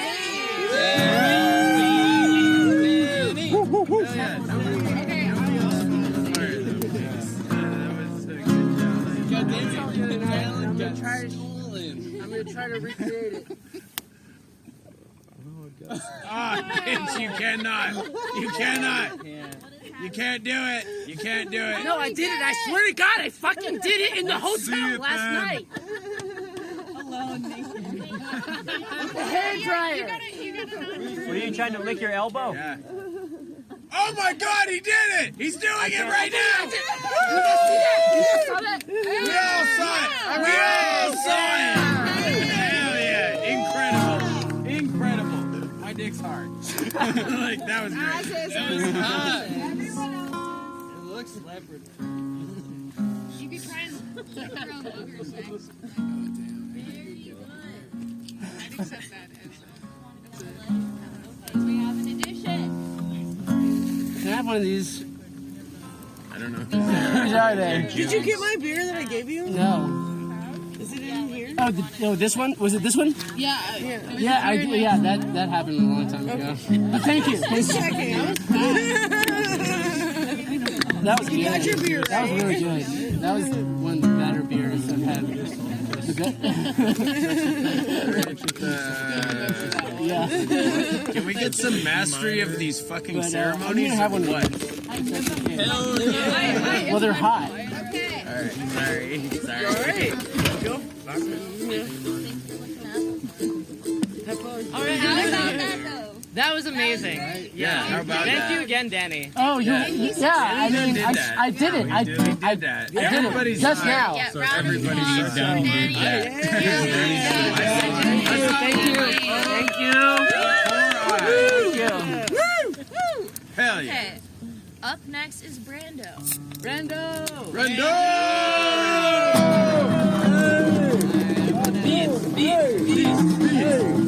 I'm gonna do some shit. I hope not to overstay my welcome. I'll try to make it quick.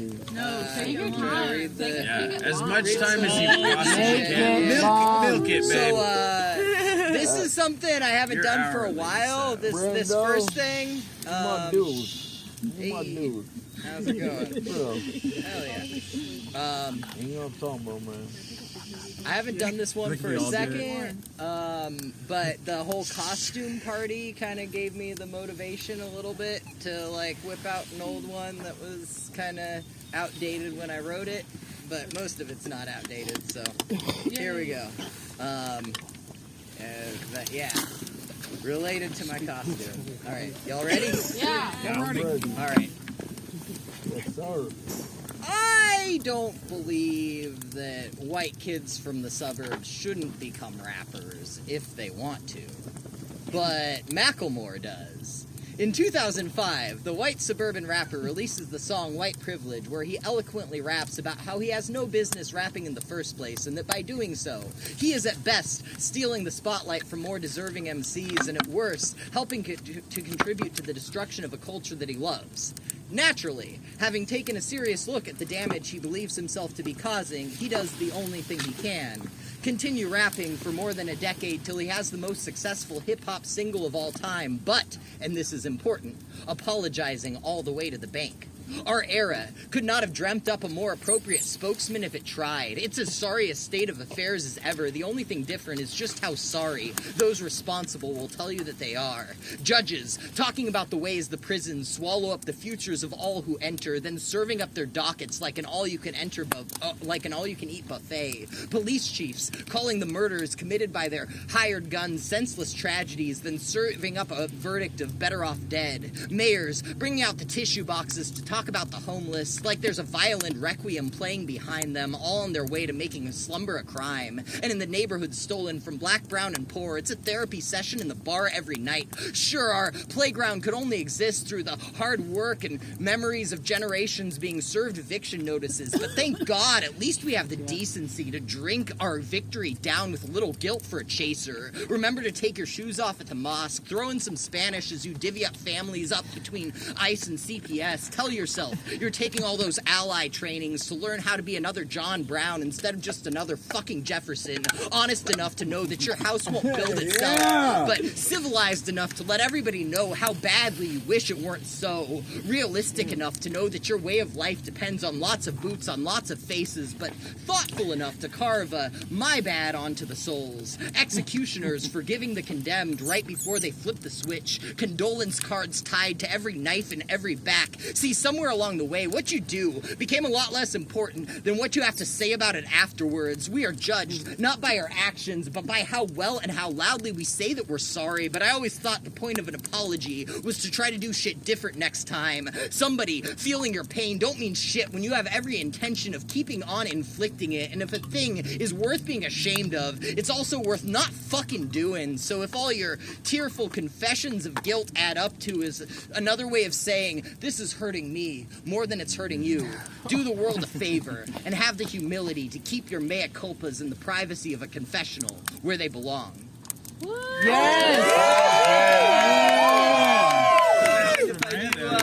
yeah, dog! A little bit, like 5 more minutes. Keep it up. Yeah. I got books too if anybody wants them. They're very good. Yeah, they are very good. But I also I give recommend them away them. often, so just talk to me if you don't have the money. We all have money now. All right, yeah, this 2 more, is that okay? Like 6 minutes? Yeah, dude, babe. The plan was always to go out glorious. Young, bloody, and laughing, a tale worth telling when all the living are dead. To doom what would doom us with the courage of those with nothing left to fear anymore. To turn every promise and scheme made around a bonfire in the middle of the night into a part of the historical record. And sometimes it does come just like that, some desperate last stand for the last thing you have left to your name, where you know there's no winning here, but you'll make sure that loss doesn't come cheap. A moment on the news to make the anchor man put on his stern face that still brings millions to cheer when no one's looking regardless. And sometimes it comes as tragic surprise, and there's a building you can go to and yell for justice or break shit for vengeance as if there's a settlement or repair bill in the world that could possibly make up for what we've lost. But most of the time, what gets us comes on its own terms and has no headquarters to storm. The highway, the railroad, some stranger you said the wrong shit to who saw you at the wrong time, an illness you can't afford to keep at bay, a night too cold, the things that we do when nothing in the world as we know it will do the trick, and the things that we do when nothing does the trick, and the words that we use always feel a little too dull. Tragedy is another way of saying something you can't do shit about, and I ain't ready to take that for an answer. And while sadness is always part of the picture, it's angry that comes in clearest. Just because an outrage doesn't have a face or an address doesn't make it any less of one. You can chalk it all up to society, blame it all on capitalism, but all society is just the best decisions we all make with the options that we have at our disposal. And sometimes capitalism is just a word we use when we need a name for what's wrong that sounds smarter than everything. So we'll fight with everything it is. Better that than letting one of ours pass silent and sad. So if I die young, blame it on the police. If it's not their fault, it might as fucking well be. Blame it on your boss, your landlord, your self-loathing, that ATM over there, anything that keeps you from a life you get to make and define. Mourn me with a riot or some badass illegal party, anything but straightforward, bileless sorrow. And if you go on your terms or terms you had no part in, or even smiling in your sleep 100 years from now, I will do my damnedest to avenge everything that ever stood in between you and me and a life of our own creation while you were here. The best that we could get out of it is a chance to die die, not just old, but unashamed. And if not, still, no better flowers on a grave. Slam poetry night. Yeah, baby. One more. There's a point. Oh, if anybody wants to play music that's haunting and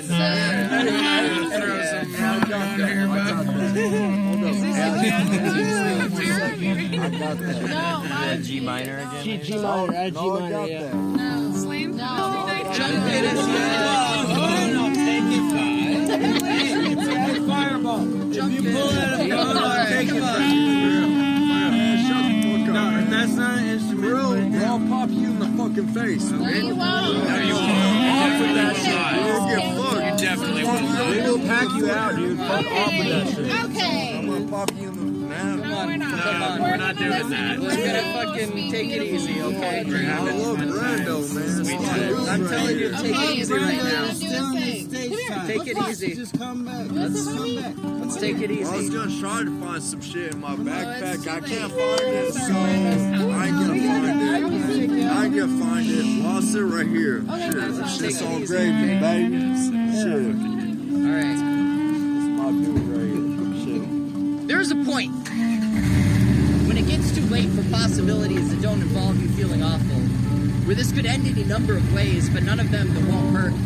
There is a point when it gets too late for there's a point when it gets too late for possibilities that don't involve you feeling awful, where this could end any number of ways, but none of them that don't hurt. There is a point when it gets too late to be an innocent civilian any longer, no matter how pure you act, or even if you don't deserve what you get, nobody's gonna be surprised.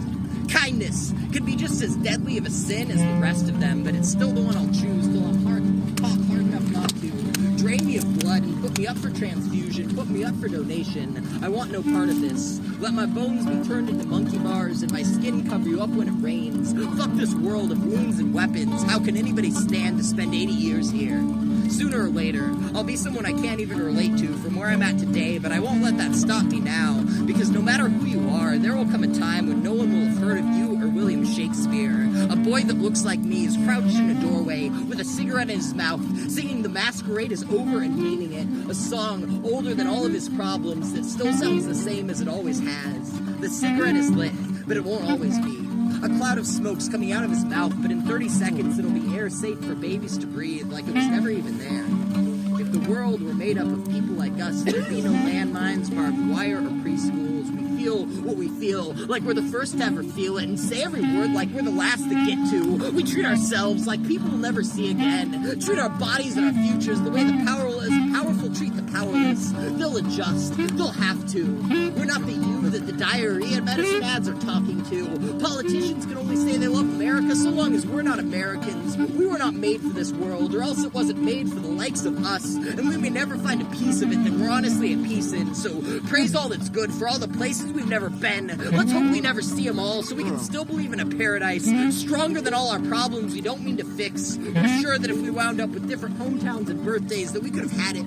Could have been Todd Browning movie extras in the 20s, street cops in the 50s that never saw a front lawn, crazy kids in love in the Columbine 90s, outlaws and warriors at any time or any place, or people we could live with. There could have been a place for us. There could have been a time. It could have been our here and now, but it wasn't. We never found a day we hate so much as New Year's Eve, and we would end our world and our lives along with it just to stall off midnight forever. We hang on. Accident to recovery, low to high, let the highs last long, and the lows be soft and gentle, and may we survive. We get hurt again, so hurt us all so bad we never get hurt again. We pray to find people like us, then pray to get away, then pray to have them back, but never learn anything but better prayers next time. God damn us all, God save us all, drown this filthy world again, it's hopeless, save it anyways, give us a speck of this place, or whatever other ones you've got that we can call ours, that we can call for the likes of us. Prison riots in our heads, pilgrimage stampedes in our hearts, empty all over but bursting with soul. May there be another side. May we survive it all. May we survive ourselves. May we survive. Thank you all.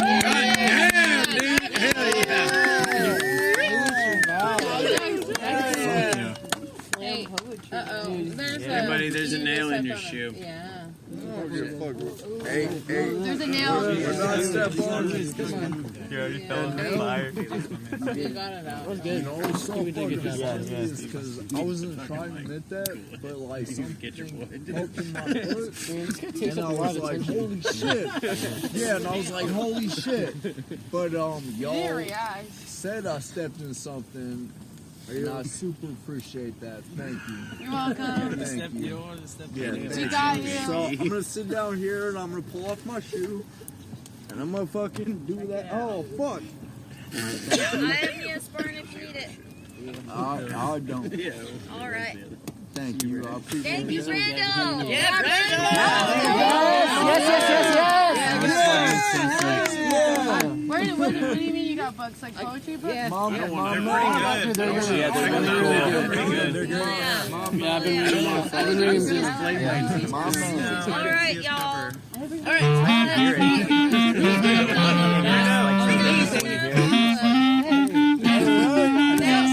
June and Ida.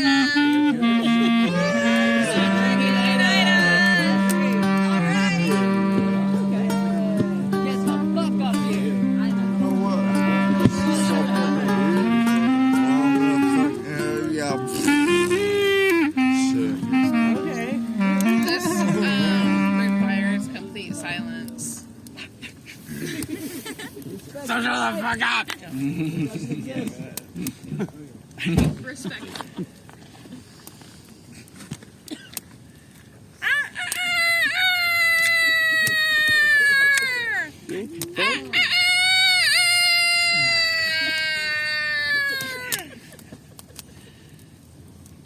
Thank you. Yes! And now, Hey, hold up. Thank you. What the fuck? now Alright. oh my god, girl. This is looking good. I can make a pretty. You don't have money and you want it. We'll have a band together. Just $10. Hey, hold up. What is that? What is it? Just $10. Not no 20, $15.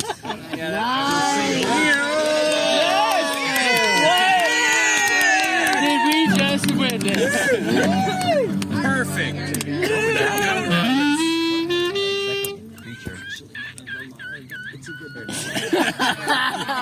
That was really good. That was good. We all get a Squawk. squawk for Ida and June.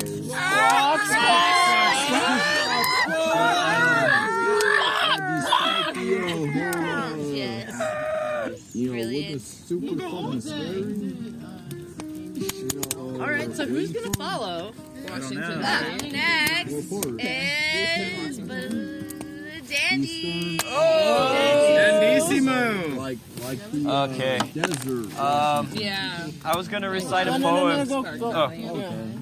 Okay. Yes, All right, I'll get on the stage. 47 different states, operations, 40 different states. I'm going to recite a poem from Lewis Carroll, the Jabberwocky. Oh, I love this one. If I can remember it, it's been a long time. I'm going off my memories of 8th grade communications class with Miss Smith, who made us memorize this poem. Okay. 'Twas brillig, and the slithy toes did gyre and gimble in the wave. Oh no, Mimsy. Hold up, hey, you fuck out of here. They're on stage. It takes a lot to piss off everyone here, but you're really fucking doing it. So how about your drunk, lovely ass just shuts the fuck up and enjoys the show? Does that sound great? All you have to do is be quiet and enjoy it. Enjoy what show? Just Like- this show. This Which is the one? show. All you have to do All is be this come out here. quiet and let everybody that is performing the show perform the show instead of it's the trying to show? take it from them. Yeah, I'm so sorry, man. So, I know this. You don't was a have show, to be man. sorry. You just gotta be quiet. Is I'm that a deal? Can we shake hands? Will you be quiet? Why? I think. Will you be it, quiet while everybody is performing? Is that Yes, that's sir. a fair deal, Yeah. right? All right, it is. It is. Okay. It is fair. All right.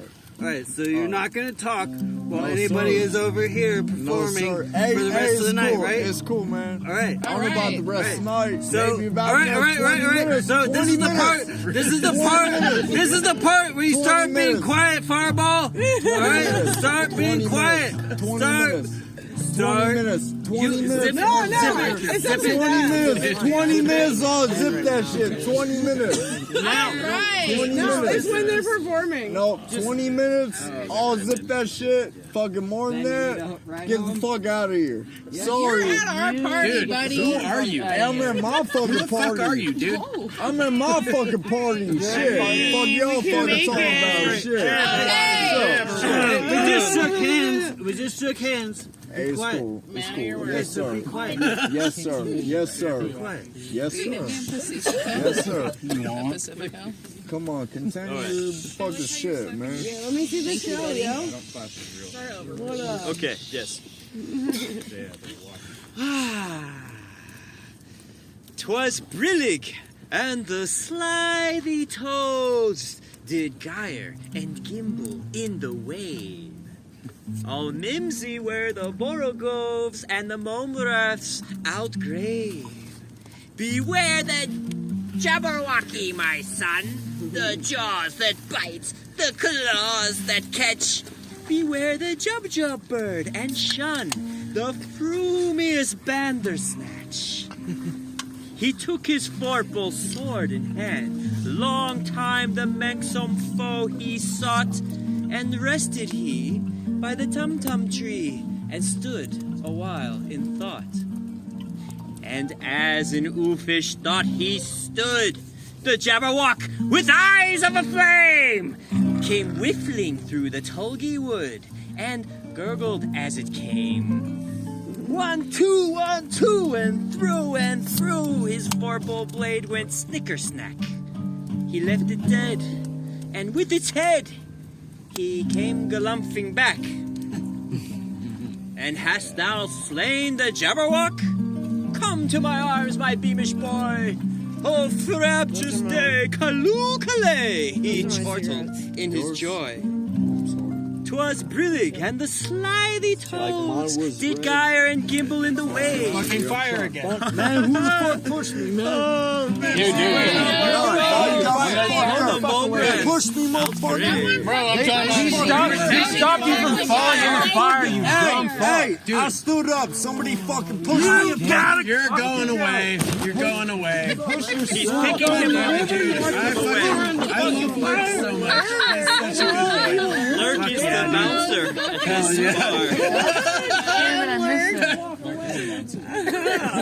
He's got the taxi, okay. I will say, the tum-tum tree sounded nice. I would rest there. next to me. That's okay. I guess, You literally saved his ass from fucking. You know, I just wasn't gonna have that happen I don't again. take it personally. He obviously is missing some connections. Yeah, the wheel is turning, but the hamster is dead. Yeah, the hamster is definitely. I mean, he's politely rude. Trying to be. Trying to be. You're being too nice.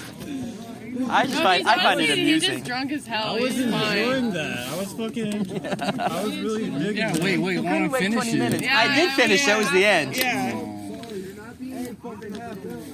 There's no like use in arguing with him. Brandon, don't go over there. Yeah, he's not gonna remember He this. needs to go to bed. Yeah, he needs to go to sleep. That's literally. I mean, we've all been there, right? But who? So who knows him? He's Brando's buddy. Oh, he's Brando's buddy. Okay. You just gotta go.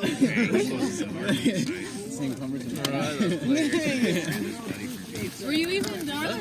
Yeah, I was done. Quiet in the corner, and then you're like, From what we saw of it. And also, I also love Lewis Carroll. we love you. Thank you. Side note, Doing that that while watching Lurk pick him up like a fucking Barbie. Beautiful. That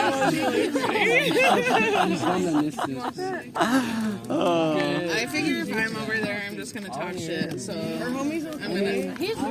Brando wants to give him a ride home because he dropped It's just conversation. That's a good idea. If you want to do that, you can do it now. Yeah. He gets. Do it now. Yeah. Before he gets dunked in the river, gets hypothermia, or if he falls in the fire I again. just want to talk shit so much. I love Lure. We did. Yeah. We gave the fellow a chance. We gave him a sporting chance. We really were patient. We were so patient. You're so much more nice than me. I am surprised that all y'all were so nice. I think because he fell in the fire, it was kind of like, okay, like, we'll give him a pass. No one falls. Brandon is so chill. So, is this intermission? Intermission. Brando wants to take him home, and I don't think that he should. Well, if he doesn't take him home, he can always walk back I here. think Dandy needs another shot. Fucking years I've fucking known you, man. You're my fucking friend. But We're really drunk right now, and Let's we're, go. like, being like it's hurting Let's my go. feelings. halfway drunk. Halfway And I drunk. would really like Halfway drunk. for us to Half. just take you home. You so are can about to go. Let's No, go. sorry. You are about to go. Let's go. Come No, on. I'm not. Public property. I ain't fucking going nowhere. Then there's other places on this public property that you can go, but the people So I'll sit right the fuck don't here. really I don't want give you a to be fuck. there right now. I'll sit right the I fuck here. I don't didn't give a invite you fuck. to this for this to happen. Come on. Well, you Let's did fucking invite. go. You did invite me here, man. Yeah, and I didn't invite And you you know for me, this to motherfucker. happen. You don't know me. You don't know He's me. saying that he invited I mean, you know me. I- This yeah. motherfucker know me for like Come on. 15 fucking Come on, years. let's go. You know me, motherfucker? You Let's go. fucking know me. Let's Fuck go. no. I ain't fucking We're don't know her, We're man. going. Come on. I ain't walk going with you. nowhere, man. I'll walk with you. Let's go. No, sorry. Listen to your friend, dude. Just listen to your friend. He's trying to help you out right now. I know that. He wants to bring you home. But I'm fucking prideful and egotistical. I ain't fucking going nowhere. Sorry, ain't fucking going nowhere. Somebody fucking do something. Ain't going nowhere. Let's You are making this night suck for everybody else. Hey, you know what, man? You know. It's gonna get bad if you don't. It's gonna get. It won't. Because it's time We're to not fucking gonna go. hurt. We're not gonna hurt. him. We're just gonna think they gonna do some shit against me. No, nobody's gonna hurt you. We just want you to go away. Just go away. We could just choke him out and put him in the No, car. no. Yeah, we're gonna keep that in the back pocket for now. We're gonna keep that in the back pocket. It's fine. Yeah, keep that exactly, in the dude. back pocket. That's where I'm at. Like, I'm like, I don't want to hurt anybody, but like, I want him to stop. Yeah. Moving around. This is the problem of anarchy. A little bit. Like, how do we as a peaceful anarchistic You group? want to keep this going, and then I'll kind of, yeah. Yeah, I can try. Cool. And if I need help, I'll yell, but yeah.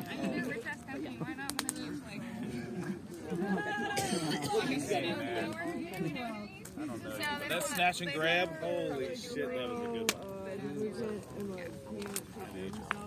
I want you to know that was a good snatch and grab. Pretty pro. It's like, but also I have to live in the Yeah, but between that, give me a master. Well, I know what his talent is.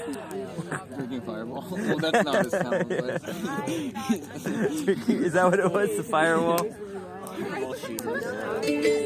Making poor economic decisions. Yeah. Yeah!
Listen to that song. Hell yeah, that was awesome. Super gorgeous. That collar gives me chills. That's so good. That was really good. Yes. Where'd this dog go? Okay, so On the beer. yes. Super sweet. Anyone else besides our last live opponent want to add themselves Oh, you to good. the Swarmed up in there on me. Is anyone like, oh, I didn't do this thing? Yeah, do it now or you're gonna regret it for the rest of the Yeah, definitely. You'll regret it. We're gonna play music Or still. forever. Yeah, we'll we're do. gonna play. I'm gonna play some songs. Like Yeah, sure. Definitely. You didn't do your bike trick. No, I played my nose instead. Play my nose instead. I mean, mine's pretty lowly. It's just a birth defect. That's okay. That's kind of. I had no idea. Okay. Yeah, go be. Now we're curious. It's really not that good. It's not really a talent. Yeah. Don't Everything's worry. a I'll hold challenge. your beer and to your 5. There's actually this thing in like. It's really not that cool. Oh But yeah, 5. we're not fun. Pony, Pony, pony, pony, pony, pony, pony, pony. Anybody got a like $5 way. Would that be impressive? Yeah, That'd be yeah. weird. It's a little weird. No. All I got for you today is they fucked up my umbilical cord. I do it sometimes. And this is all I have. Here in things. I can't. Whoa! We love it! I can pull it out. I bet. Smoke a cigarette out. Smoke it, but it'll make me throw up. You can smoke through it. Yeah, it's kind of cool. I missed it. That is talent if I've ever seen one. Nobody else can do that. Give me this. Give me this. Wait, you don't have to make yourself throw up. It'll be fine. Can you throw up through it? But if you insist, Does it cough? you are kind of in the splash zone. It's like I want to disappear. I won't throw up. First 3 rows will get wet. You gotta get out the plastic. Do you have a drop cloth we can get out? So No, I want it on. If it happens, it happens. No fucking, I fucking do not believe this is gonna happen. No, I want Yeah, you don't it. If it, Wait, you can inhale? it can sometimes. Wait, this is so. Nobody look. Alright, don't worry, we're not. It's fine. I wasn't paying any attention. I need the people. I saw it just now. Pretty sick. I First of all, holding a just cigarette hold in your the belly, cigarette that's in your belly already button. talent. Pretty cool. Talent already achieved. You guys not seeing this? I'm seeing it. I saw Oh my god.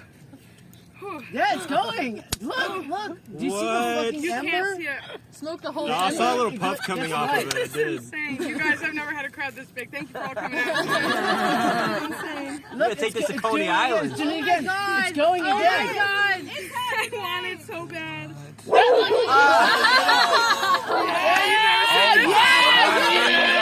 Pony, I swear it's never Holy happened. shit. Is this hurting you? Is this hurting you right now? Are you Are okay? you gonna do the whole She just passes out. Can you drink with it? Can I have some of that cigarette? I can't do it. Did you light it? Can I hit that after you? Hot? Is that hot? You guys ever seen anything like that? Tell me about your life. I've never seen anything like this. I mean, come on, it works every time. I get laid every time because of this. Fucking I'm bad. joking. I mean, It's not gonna work.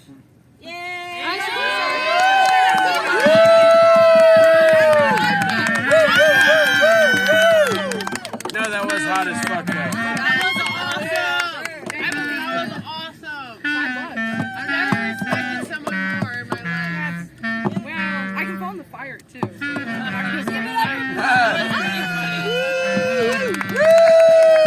Can he be mad disrespectful to me? You guys want to add any comments about your experience on the beetroot harvest? That was my comment. The Church of Holy Sugar. Can you say it again? You load 16 tons, and what do you get? Another tailholder and deeper in debt. We're all pawns in the beat game. It's a little bit iffy. We're all pawns in the beat game.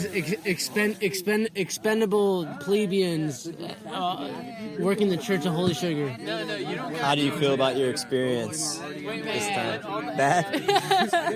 I hurt. You hurt? Yeah. You're in pain? Owie. Kiss my boo-boo. Yeah, basically. Kiss my boo-boo right here. Tell me about it. But it was fun. Yeah. We had a lot of fun. We did a lot of things.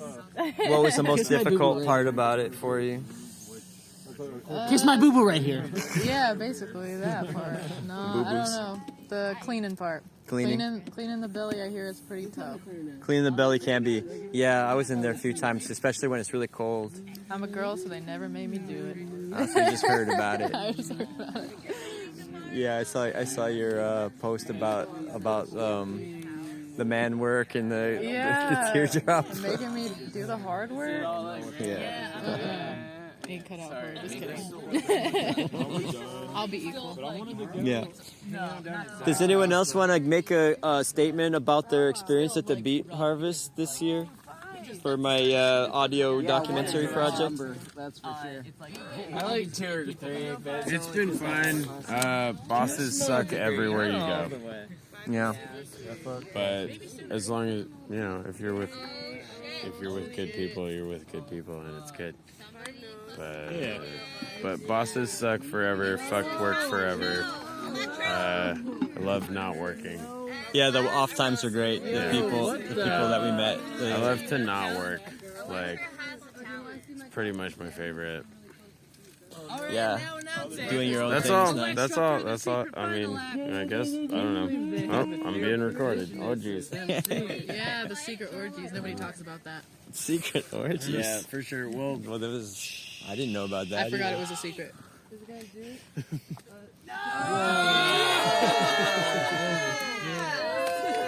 I missed it. Body accident. Yeah. A lot of them have been like I saw someone smoke a cigarette with their belly button. I saw someone twist their arm on backwards.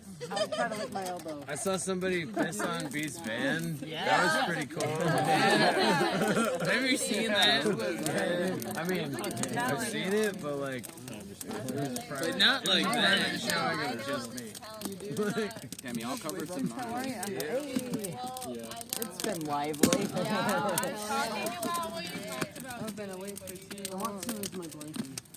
You want your blankie? Give me a hug. Okay. I'll give you a... I'm surprised you were able to do a full hug. Yeah. Well, it was a half arm, one arm. But yeah. You didn't give it your own, but that's okay. Wait, does anyone else want to make a quote for my documentary? Yeah, fuck Beet. Fuck beets. Yeah, beats aren't real. Beets aren't real? Yeah, beats aren't real. Do you want to share anything about your experience? Like, Am I being recorded? Yeah. Hey, just wanted to check in and let you know that I had sex with a beet. I fucked it. And I just want to let you know you should do it too. Can you describe the shape of the beet? So what was cool about the beet was that I didn't even have to carve it. It had lovely legs that were, there was 2 spindles, and you were able to take both spindles. And that's all I'm going to say.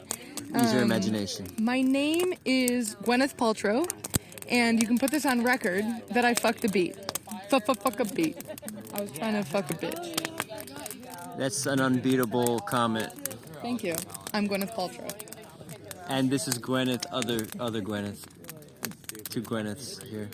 You know, they call me 2 Gwyneths. It's my nickname, because, yeah. Pirate Gwyneth. Mm-hmm. Oh, yeah. Do you have any additional statements? Beware the Winkler Man. If you've seen him twice, it's too late. Hey, what does the Winkler Man do? He warns you about safety, but if he has to warn you twice, he'll kill you. Yeah, the Winkler Man. I've heard that legend a bit. Thank you for your comments.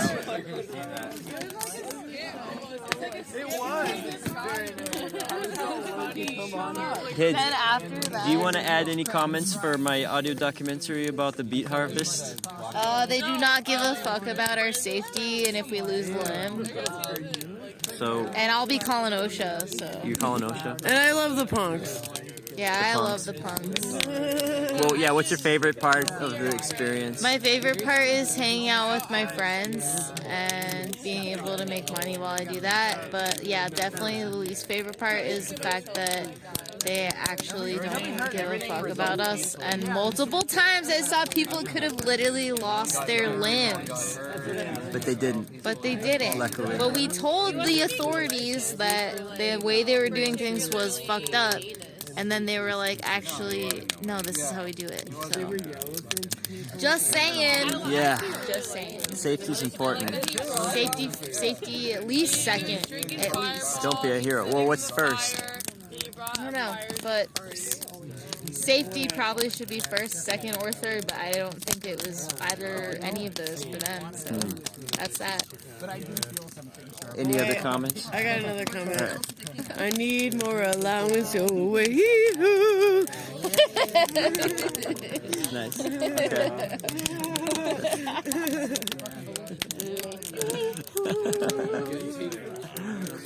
How's that for the podcast? Yeah. I don't know. You know, it's. Yeah. Why? Do you want to add something more? Maybe tomorrow. Yeah. Another time. I would definitely add. Are you gonna go to the Minnesota, the Mississippi River? Yes. I think I'm gonna do that too. Okay. So we can have a more serious interview. Yeah. Cool. Yay. Are you leaving? I'm making the rounds and seeing if anyone wants to make a comment. Do y'all want to make an audio comment for my documentary about the beet harvest? Sure. I want to tell you about how Mike was drinking out of the porta potties. Yeah, you can come and tell that. What would you like to add about your experience? Nice try, FBI. No, but North Dakota isn't real. It was just. That's all. It's like the flat Earth, but about North Dakota. I haven't seen any evidence to prove that North Dakota is actually a place. Yeah. I think they just put signs up to like make us think that it's like real, but That's exactly what. So where are we? We're in Minnesota right now. Oh, we're in Minnesota. Oh yeah, you're right. Yeah. Yeah, we are in Minnesota. So maybe. I don't know what's on the other side of the river, but fucking, it's fake. Important information. Yep. I hope that this helps. Yeah, I think so. Do you want to give your comment about the porta potty drinker? What? Yeah,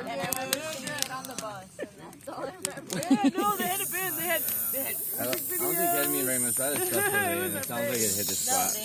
Beets were. It's all a representation for diabetes. For the foreman trying to hire people because they're doctors. If you wanted that same stuff like in other places, just hit me up. I'm sure she'd be down to send it out. All right. We watched the Beet. So sugar beet harvest is Yeah, she takes this shit really seriously. That was super dope. It's no, I don't want to do it anymore. I wanted to do it when I was on with this, but That's all right.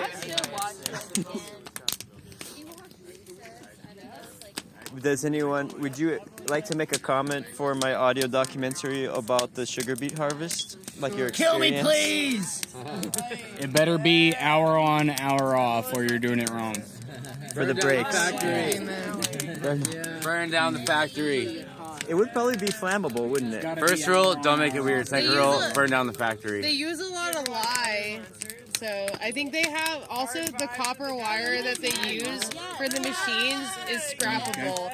And our foreman said it's scrappable in the you can trade it in for meth eventually. He did say that. So. The foreman said that. To quote Mike, he said it cost them $60,000 for the cord. Probably bullshit.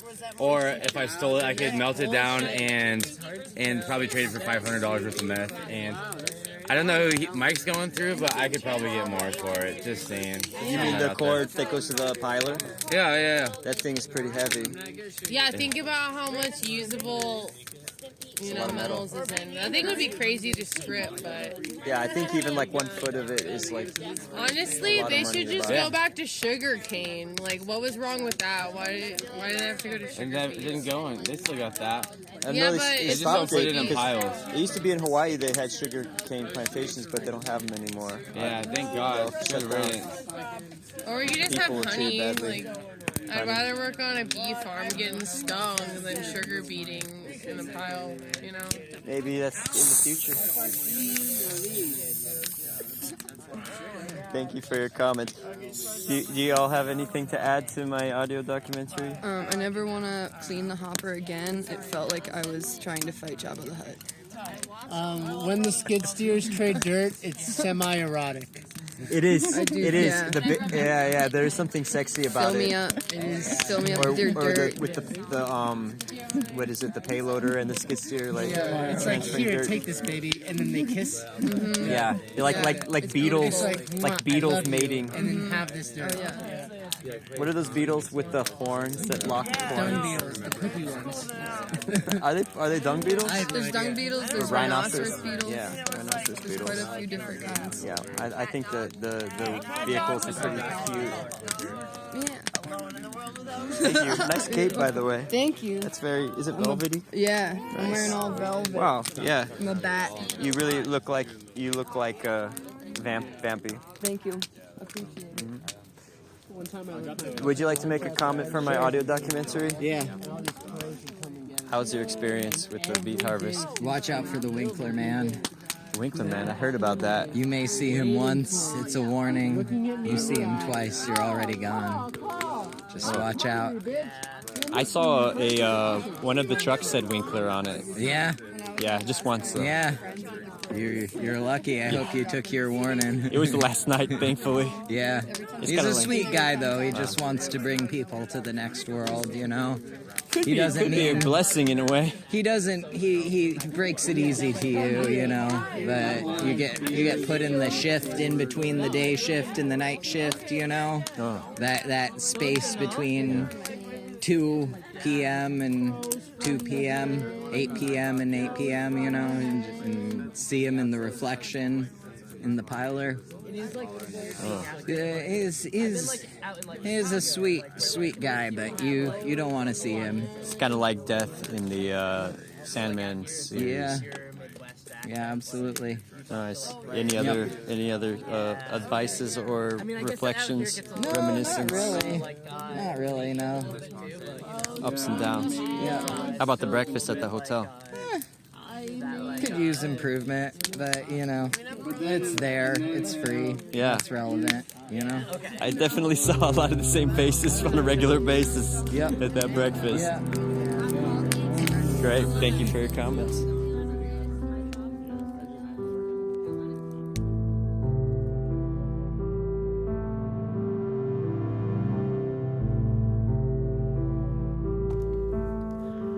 And there you have it, folks. A kind of series of snapshots in the audio domain of what I've been up to in the last year back here in the USA.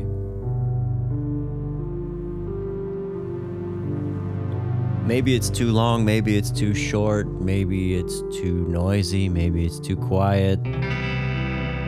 It doesn't matter. This is a document, first and foremost, for me to share with you what's been going on. If you got through the whole thing, blessings upon you. If it wasn't your thing to listen to, that's all right. I'm just glad to be finished with this project and to be ready to move on to the next thing, whatever that is. And as the growing sun gathers strength, we will meet again in the spring equinox. Until then, I'm Dandelion Lakewood. This has been the 5th episode of Voice Seeker. Thanks for listening.